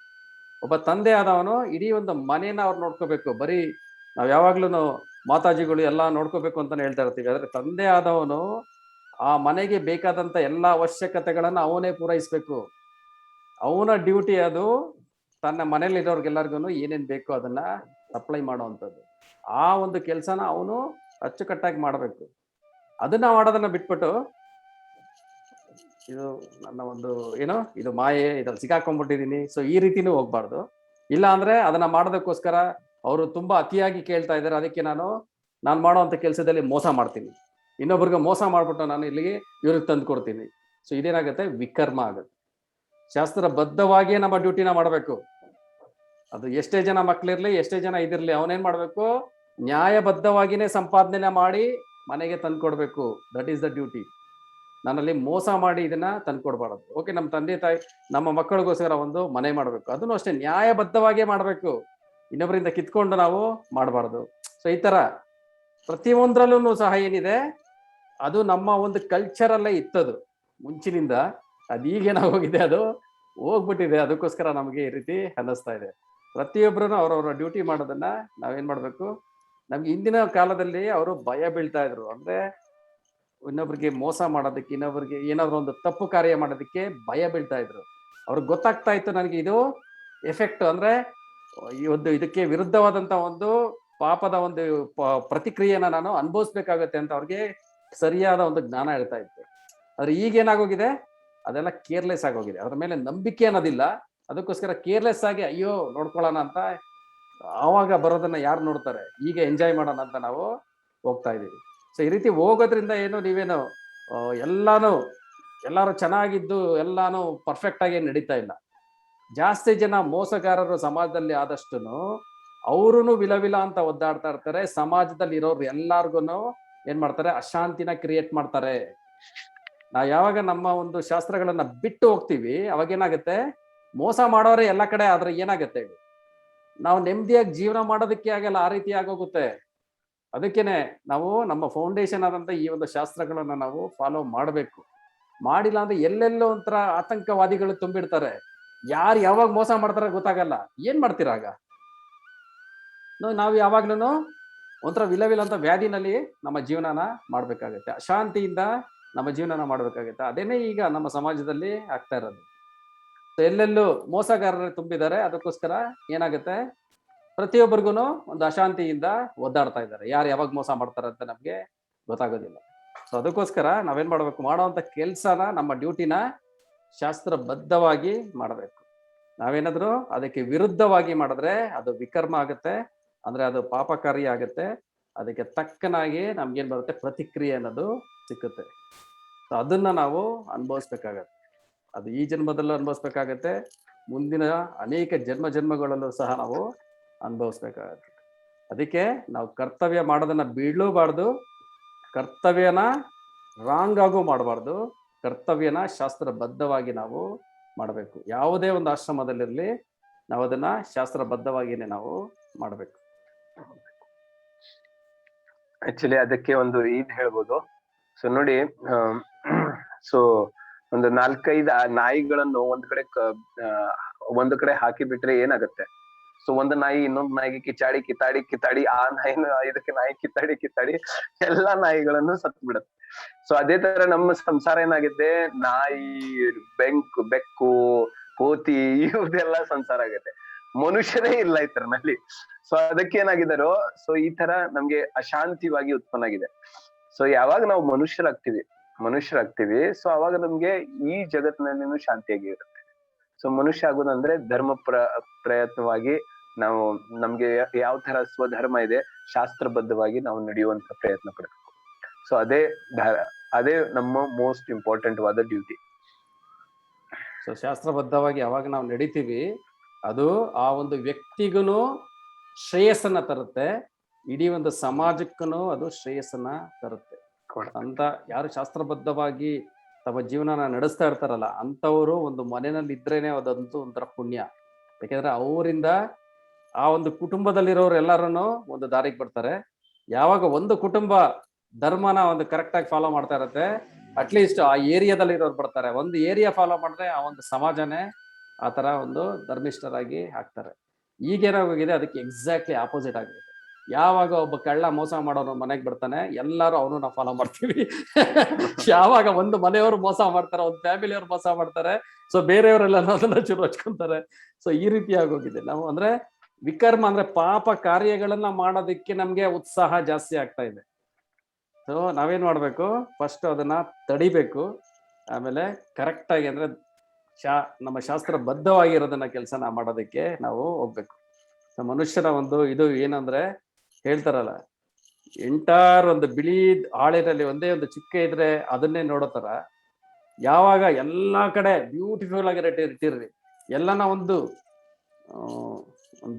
ಚೆನ್ನಾಗಿ ಇಲ್ದೇ ಇರೋದು ಏನಾದ್ರು ಇದ್ರೆ ನಾವು ಅದನ್ನೇ ನೋಡ್ಬಿಟ್ಟು ಹೇಳ್ತಾ ಇರ್ತೀವಿ. ಅಂದ್ರೆ ನಮ್ಮ ಒಂದು ಬುದ್ಧಿ ಯಾವ ರೀತಿ ಇದೆ, ನಮ್ಮ ಒಂದು ಮನಸ್ಸು ಯಾವ ರೀತಿ ಇದೆ, ಯಾವುದು ಕೆಟ್ಟತನ ಇದೆಯೋ ಅದನ್ನ ಬೇಗ ತಗೊಳುತ್ತೆ, ಸಡನ್ ಆಗಿ ತಗೊಂಡ್ಬಿಡುತ್ತೆ. ನಮ್ಗೆ ಯಾರು ಹೇಳ್ಕೊಡೋದ್ ಬೇಕಿಲ್ಲ ಯಾವ ರೀತಿ ಬೈಬೇಕು ಅಂತ, ಆದ್ರೆ ನಾವು ಹೇಳ್ಕೊಡ್ಬೇಕು ಯಾವ ರೀತಿ ಒಳ್ಳೇದ್ ಮಾತಾಡ್ಬೇಕು ಅಂತ. ನಮ್ಗೆ ಯಾರು ಹೇಳೋದ್ ಬೇಕಾಗಿಲ್ಲ ಯಾವ ರೀತಿ ತಪ್ಪು ಮಾಡ್ಬೇಕು, ಇನ್ನೊಬ್ರಿಗೆ ಮೋಸ ಮಾಡ್ಬೇಕು ಅಂತ. ಅದನ್ನ ನಾವೇ ಕಲ್ತ್ಕೊಂಡ್ಬಿಟ್ಟಿರ್ತೀವಿ, ಆಟೋಮೆಟಿಕ್ ಆಗಿ ಬಂದ್ಬಿಟ್ಟಿರ್ತದು. ಯಾರನ್ನೋ ನೋಡಿರ್ತೀವಿ, ಯಾರನ್ನೋ ಇದ್ ಮಾಡ್ಕೊಂಡು ಅದನ್ನ ಕಲ್ತ್ಕೊಂಡ್ಬಿಟ್ಟು ಮಾಡ್ತಾ ಇರ್ತೀವಿ. ಆದ್ರೆ ಒಳ್ಳೇದನ್ನ ಯಾವ ರೀತಿ ಮಾಡ್ಬೇಕು ಅನ್ನೋದಕ್ಕೆ ನಾವು ಟ್ರೈನಿಂಗ್ ಕೊಡ್ಬೇಕು. ಮಾಡೋ ಹಿಂಗ್ ಮಾಡಿ ಸೊ ಆತರ ನಾವು ನಮ್ಮ ಒಂದು ಮನಸ್ಸೇನೆ ಆತರ, ಈ ಒಂದು ಕಲಿಯುಗದ ಪ್ರಭಾವನೂ ಸಹ ಅದೇ ತರ ಇದೆ. ಕೆಟ್ಟದನ್ನ ನಾವೇನ್ ಮಾಡ್ಬಿಡ್ತೀವಿ, ಸಡನ್ ಆಗಿ ನಾವು ತಗೊಂಡ್ಬಿಡ್ತೀವಿ, ಈಸಿಯಾಗಿ ತಗೊಂಡ್ಬಿಡ್ತೀವಿ. ನಮ್ಗೆ ಯಾರು ಅದಕ್ಕೆ ಟ್ರೈನಿಂಗ್ ಕೊಡೋದೇ ಬೇಕಿಲ್ಲ. ಆದ್ರೆ ಕರೆಕ್ಟ್ ಆಗಿ ಅಂದ್ರೆ ಧರ್ಮದ ಪ್ರಕಾರ, ಶಾಸ್ತ್ರದ ಪ್ರಕಾರ ಮಾಡೋದನ್ನ ನಾವು ಅವಾಗ ಅದನ್ನೇ ಕ್ವಶನ್ ಮಾಡ್ತಾ ಇರ್ತೀವಿ. ಅದು ಸರಿ ಇಲ್ಲ, ಇದು ಸರಿ ಇಲ್ಲ, ಇದು ಮೂಢನಂಬಿಕೆ, ನಿಮ್ಗೆ ಬುದ್ಧಿ ಇಲ್ಲ ಅದಕ್ಕೆ ಇದನ್ನೆಲ್ಲ ಫಾಲೋ ಮಾಡ್ತಾ ಇದ್ದೀರಾ. ಆಯ್ತು, ಬುದ್ಧಿ ಇಲ್ಲ ಅನ್ಬಿಟ್ಟು ಮಾಡಿ ಮಾಡಿ ಮಾಡಿ ಮಾಡಿ ಇವಾಗ ಏನಾಗ್ತಾ ಇದೆ, ಎಲ್ಲಾ ಕಡೆ ಕ್ಷೋಭೆ ಆಗ್ತಾ ಇದೆ, ಎಲ್ಲಾ ಕಡೆ ಮೋಸಗಾರರು ತುಂಬ್ತಾ ಇದ್ದಾರೆ, ಒಬ್ರೊಬ್ರು ಕೊಲ್ತಾ ಇದ್ದಾರೆ, ಒಬ್ರಿಗೊಬ್ರು ಮೋಸ ಮಾಡ್ತಾ ಇದ್ದಾರೆ. ಪ್ರಭು ಹೇಳ್ತಾ ಇದ್ರಲ್ಲ, ಅಜ್ಞಾನದಲ್ಲಿ ಕತ್ಲಲ್ಲಿ ನಾನು ಟಾಪ್ ಸ್ಪೀಡ್ ಅಲ್ಲಿ ಹೋಗ್ತಾ ಇದ್ರೆ ಏನಾಗುತ್ತೆ, ಪಣಾರ್ ಪಣಾರ್ ಅಂತ ಸೌಂಡ್ಗಳು ಬರುತ್ತೆ. ಏನಕ್ಕೆ ಹೇಳಿ, ಆಕ್ಸಿಡೆಂಟ್ಗಳು ಆಗ್ತಾ ಇರುತ್ತೆ, ಫ್ರಿಕ್ಷನ್ಗಳು ಆಗ್ತಾ ಇರುತ್ತೆ. ಸೊ ಅದನ್ನೇ ನಾವು ನಮ್ಮ ಸಮಾಜದಲ್ಲಿ ನೋಡ್ತಾ ಇರೋದು. ಅದಕ್ಕೋಸ್ಕರನೇ ಈಗ್ಲಾದ್ರೂ ನಾವೇನ್ ಮಾಡ್ಬೇಕು, ಎಚ್ಚೆತ್ಕೋಬೇಕು. ನಮ್ಮ ಭಗವಂತ ನಮ್ಗೆ ಏನ್ ಹೇಳ್ತಾ ಇದ್ದಾರೆ, ನಮ್ಮ ಶಾಸ್ತ್ರಗಳಲ್ಲಿ ಏನೊಂದು ನೀತಿ ನಿಯಮಗಳಿದೆ ಅದನ್ನ ನಾವು ಫಾಲೋ ಮಾಡಿದ್ರೆ ಆಟೋಮೆಟಿಕ್ ಆಗಿ ಸರಿಯಾಗಿ ಹೋಗುತ್ತೆ. ಒಂದು ದೊಡ್ಡ ರೋಡ್ ಇದೆ, ಅನೇಕ ಜನರು ಓಡಾಡ್ತಾ ಇದ್ದಾರೆ, ಅಲ್ಲಿರೋಂತ ಒಂದು ರೂಲ್ಸ್ ನ ಫಾಲೋ ಮಾಡಿದ್ರೆ ಹೋಗುವಂತವ್ರು ಲೆಫ್ಟ್ ಸೈಡ್ ಅಲ್ಲಿ ಹೋಗ್ಬೇಕು ಅಂದ್ರೆ ಏನಾಗುತ್ತೆ, ಆ ಕಡೆ ಇರೋರು ಆ ಕಡೆ ಹೋಗ್ತಾರೆ, ಈ ಕಡೆ ಇರೋರು ಈ ಕಡೆ ಹೋಗ್ತಾರೆ. ಅಲ್ಲಿ ರೂಲ್ಸ್ ಇಲ್ಲ ಅಂದ್ರೆ ಏನ್ ಮಾಡ್ತೀವಿ, ಎರಡೂ ಕಡೆ ಎಲ್ಲಾರು ಹೋಗ್ತಾ ಇದ್ರೆ ಏನಾಗುತ್ತೆ, ಮಾರ್ಕೆಟ್ ಪ್ಲೇಸ್ ಆಗುತ್ತೆ, ಯಾರನ್ನು ಹೋಗೋದಕ್ಕಾಗಲ್ಲ. ಸೊ ಅದಕ್ಕೋಸ್ಕರ ಅಂತ ಒಂದು ರೂಲ್ಸ್ ನ ಮಾಡಿರೋದೇನೆ ಈ ನಮ್ಮ ಶಾಸ್ತ್ರದಲ್ಲಿ ಹೇಳಿರೋದು. ಭಗವದ್ಗೀತೆ ಅಂದ್ರೆ ಏನ್ ಹೇಳಿ, ನಮ್ಗೆ ಯಾವ ರೀತಿ ಜೀವನ ಮಾಡ್ಬೇಕು ಅಂತ ಕೊಟ್ಟಿರೋಂತ ಒಂದು ನೀತಿ ನಿಯಮಗಳು, ರೂಲ್ಸ್ಗಳು. ಯಾವಾಗ ಅದನ್ನ ಫಾಲೋ ಮಾಡ್ತೀವಿ, ಆಟೋಮೆಟಿಕ್ ಆಗಿ ಅದು ಸ್ಮೂತ್ ಆಗಿ ಹೋಗುತ್ತೆ ನಮ್ಮ ಜೀವನ. ಆಮೇಲೆ ನಮ್ಮ ಜೀವನ ಏನಾಗುತ್ತೆ, ಡೆಸ್ಟಿನೇಷನ್ ನ ಈಸಿಯಾಗಿ ರೀಚ್ ಆಗುತ್ತೆ. ಇಲ್ಲ ಅಂದ್ರೆ ಏನಾಗುತ್ತೆ, ಡೆಸ್ಟಿನೇಷನ್ ಮಾಡ್ತಾ ಹೋಗುತ್ತೆ, ಟ್ರಾಫಿಕ್ ಜಾಮ್ ಅಲ್ಲೇ ಸಿಕ್ಕಾಕೊಂಡು ಅವರ್ಗಟ್ಲೆ ನಾನು ಏನಕ್ಕೆ ಹೋಗ್ತಾ ಇದ್ದೀನಿ ಅಂತ ಮಾಡ್ತಾ ಹೋಗ್ಬಿಟ್ಟು ಅದರಲ್ಲೇ ಜೀವನನ ಕಳೆದು ಬಿಡ್ತೀನಿ. ಸೊ ಅದೇ ರೀತಿನೇ ಈಗ ನಮ್ಮ ಜೀವನದಲ್ಲಿ ಆಗ್ತಾ ಇರೋದು. ಅದಕ್ಕೋಸ್ಕರ ಅಷ್ಟೊಂದು ಮುಖ್ಯವಾಗಿರೋದು ನಮ್ಮ ಶಾಸ್ತ್ರದ ಪ್ರಕಾರವಾಗಿ ನಾವು ಜೀವನನ ಮಾಡೋದು, ಶಾಸ್ತ್ರದ ವಿರುದ್ಧವಾಗಿ ಜೀವನನ ಮಾಡಬಾರ್ದು. ಯಾರನ್ನ ಮಾಡೋದಕ್ಕೆ ಹೋಗ್ತಾ ಇದ್ರೆ ಫಸ್ಟ್ ಅದನ್ನ ನಾವು ಅಪೋಸ್ ಮಾಡ್ಬೇಕು. ಸೊ ಆವಾಗ ಆಟೋಮೆಟಿಕ್ ಆಗಿ ಸ್ವಲ್ಪ ಚೇಂಜ್ ಅನ್ನೋದು ಆಗುತ್ತೆ. ನಾವು ಯಾವತ್ತು ನೆನಪಿರ್ಬೇಕು, ಧರ್ಮೋ ರಕ್ಷಿತಿ ರಕ್ಷತಾನಾಂ. ಸೊ ನಮ್ಗೆ ಯಾವತ್ತು ಇದು ಮಾತು ಯಾವತ್ತು ನೆನಪಿಡ್ಬೇಕು. ಸೊ ನಾವು ಏನ್ ವಿಚಾರ ಮಾಡ್ತೀವಿ, ಇದು ನಾನು ಅದೇ ಹೇಳ್ತಾ ಇದ್ದಿಲ್ಲ. ಸೊ ಇಲ್ಲೇ 99% ಆಫ್ ಜನ ಅಧರ್ಮನಿಂದ ನಡೀತಾ ಇದ್ದಾರೆ. ಸೊ ನಾವ್ ವಿಚಾರ ಮಾಡ್ತೀವಿ, ನಾನ್ ಯಾಕೆ ಧರ್ಮನಿಂದ ನಡೀಲಿ ಅಂತ. 99% ನಡೀತಾ ಇದ್ದಾರೆ, ನಾನು ಒಬ್ಬನೇ ಧರ್ಮನಿಂದ ನಡಿಬೇಕಂತ. ಸೊ ನನ್ಗೆ ಹೆಂಗೆ ಇರುತ್ತೆ, ನಾನು ಒಳ್ಳೆಯವನಾಗಿ ಸತ್ಯವಚನ ಮಾಡ್ತಾ ಇದ್ರಿ, ಎಲ್ಲಾರು ನನ್ಗೆ ಕೊಂದು ಬಿಡ್ತಾನೋ, ಚಿಂದಿ ಮಾಡಿಬಿಡ್ತಾರಂತ. ಸೊ ಆ ತರ ನಮ್ಮ ಭಾವನೆ. ಸೊ ಧರ್ಮೋ ರಕ್ಷಿತಿ ರಕ್ಷಿತಾನಾಂ. ಯಾವಾಗ ಧರ್ಮವನ್ನು ನಾವು ಫಾಲೋ ಮಾಡ್ತೀವಿ ಅವಾಗ ಧರ್ಮವನ್ನೇ ನಮ್ಗೆ ರಕ್ಷಣೆ ಮಾಡುತ್ತೆ. ಸೊ ಅದಕ್ಕೆ ನಾವು ಅದು ಫೇತ್ ಇಟ್ಕೊಂಡು, ಆ ಫೇತ್ ಮೇಲೆ ಅದರ ಮೇಲೆ ಧರ್ಮೋ ರಕ್ಷಿತಿ ರಕ್ಷಿತಾನಾಂ, ಸೊ ಅದರ ಮೇಲೆ ನಾವು ನಡಿಬೇಕು. ಸೊ ದಿಸ್ ಇಸ್ ಕಾಲ್ಡ್ ನಮ್ ಸೊಸೈಟಿ. ಓಕೆ, ಪಾಯಿಂಟ್ಸ್ ಹೇಳಿ ಪ್ರಭು. ನಂಗೊಂದು ಡೌಟ್ ಇದೆ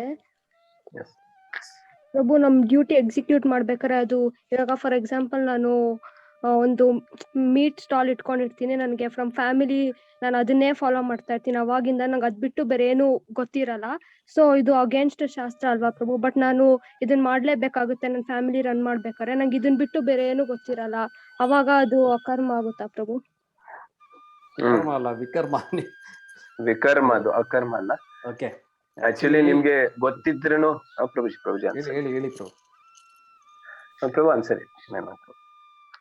ಆಕ್ಚುಲಿ ಇದು ಒಂದು ನಮ್ಗೆ ಗೊತ್ತಿಲ್ಲ, ಒಂದು ಫ್ಯಾಮಿಲಿ ಟ್ರೆಡಿಷನ್ ಅಂತ ಬಂದಿದೆ.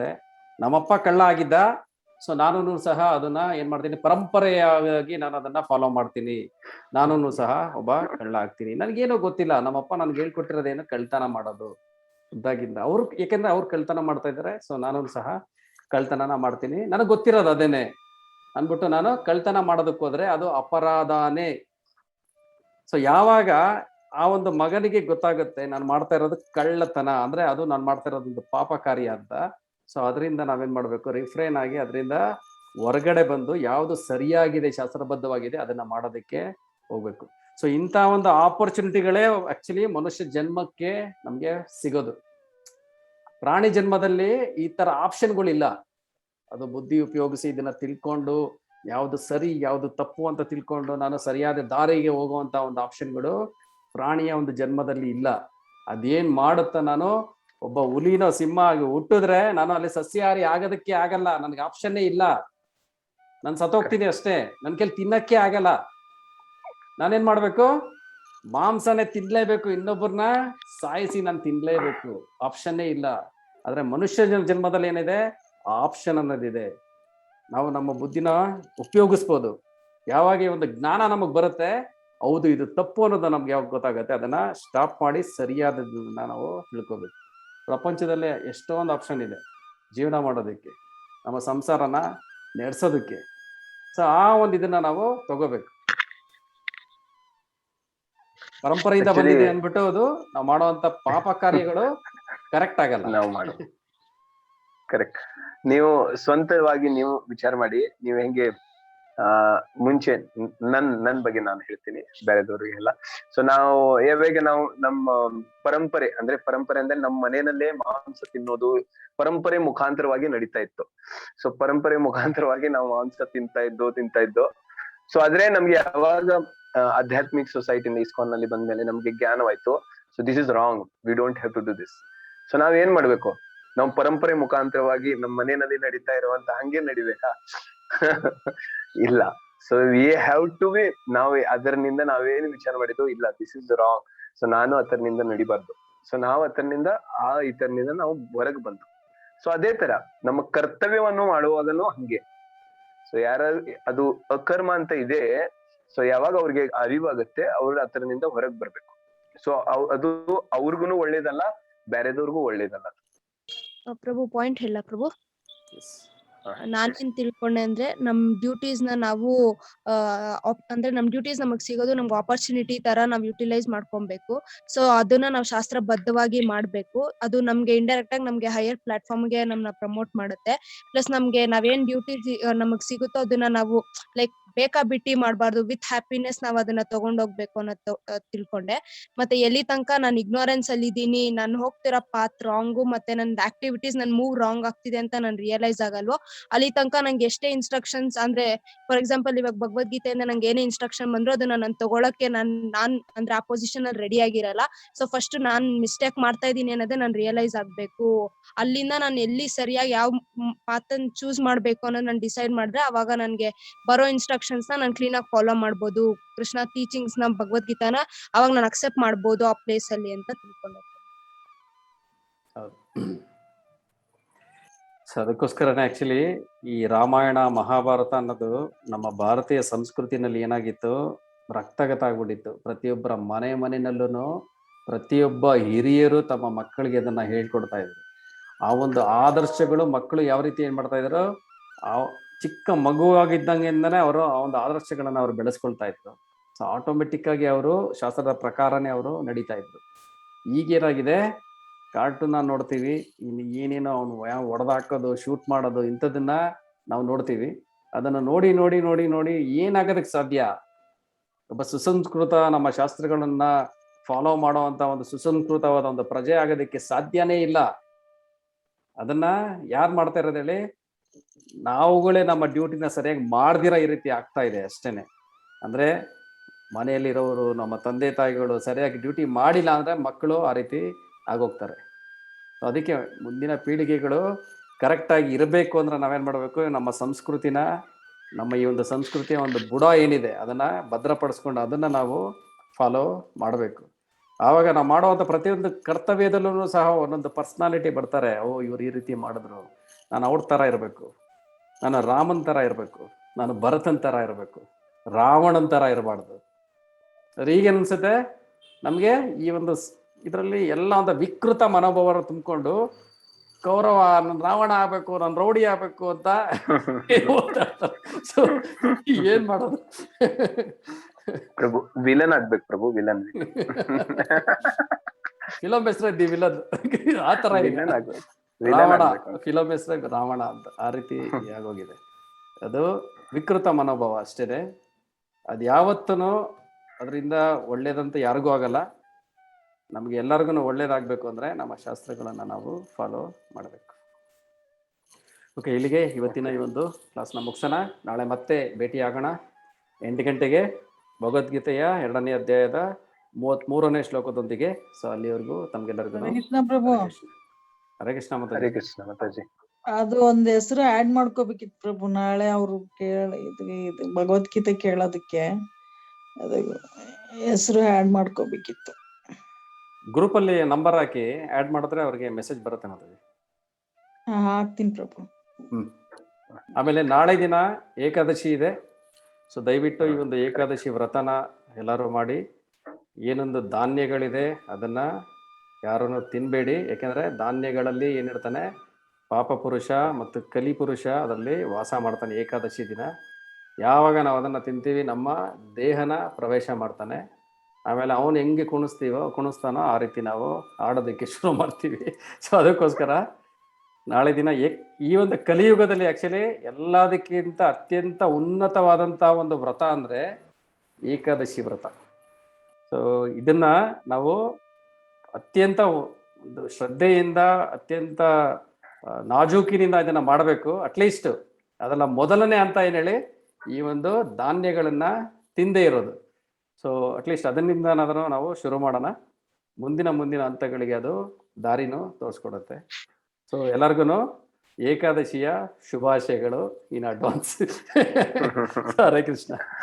ಓಕೆ, ಎಲ್ಲರಿಗೂ ಹರೇ ಕೃಷ್ಣ. ಜೈ ಹೋ. ಶ್ರೀಮದ್ ಭಗವದ್ಗೀತಾ ಕಿ ಜೈ. ಶ್ರೀಲ ಪ್ರಭುಪಾದ ಕಿ ಜೈ.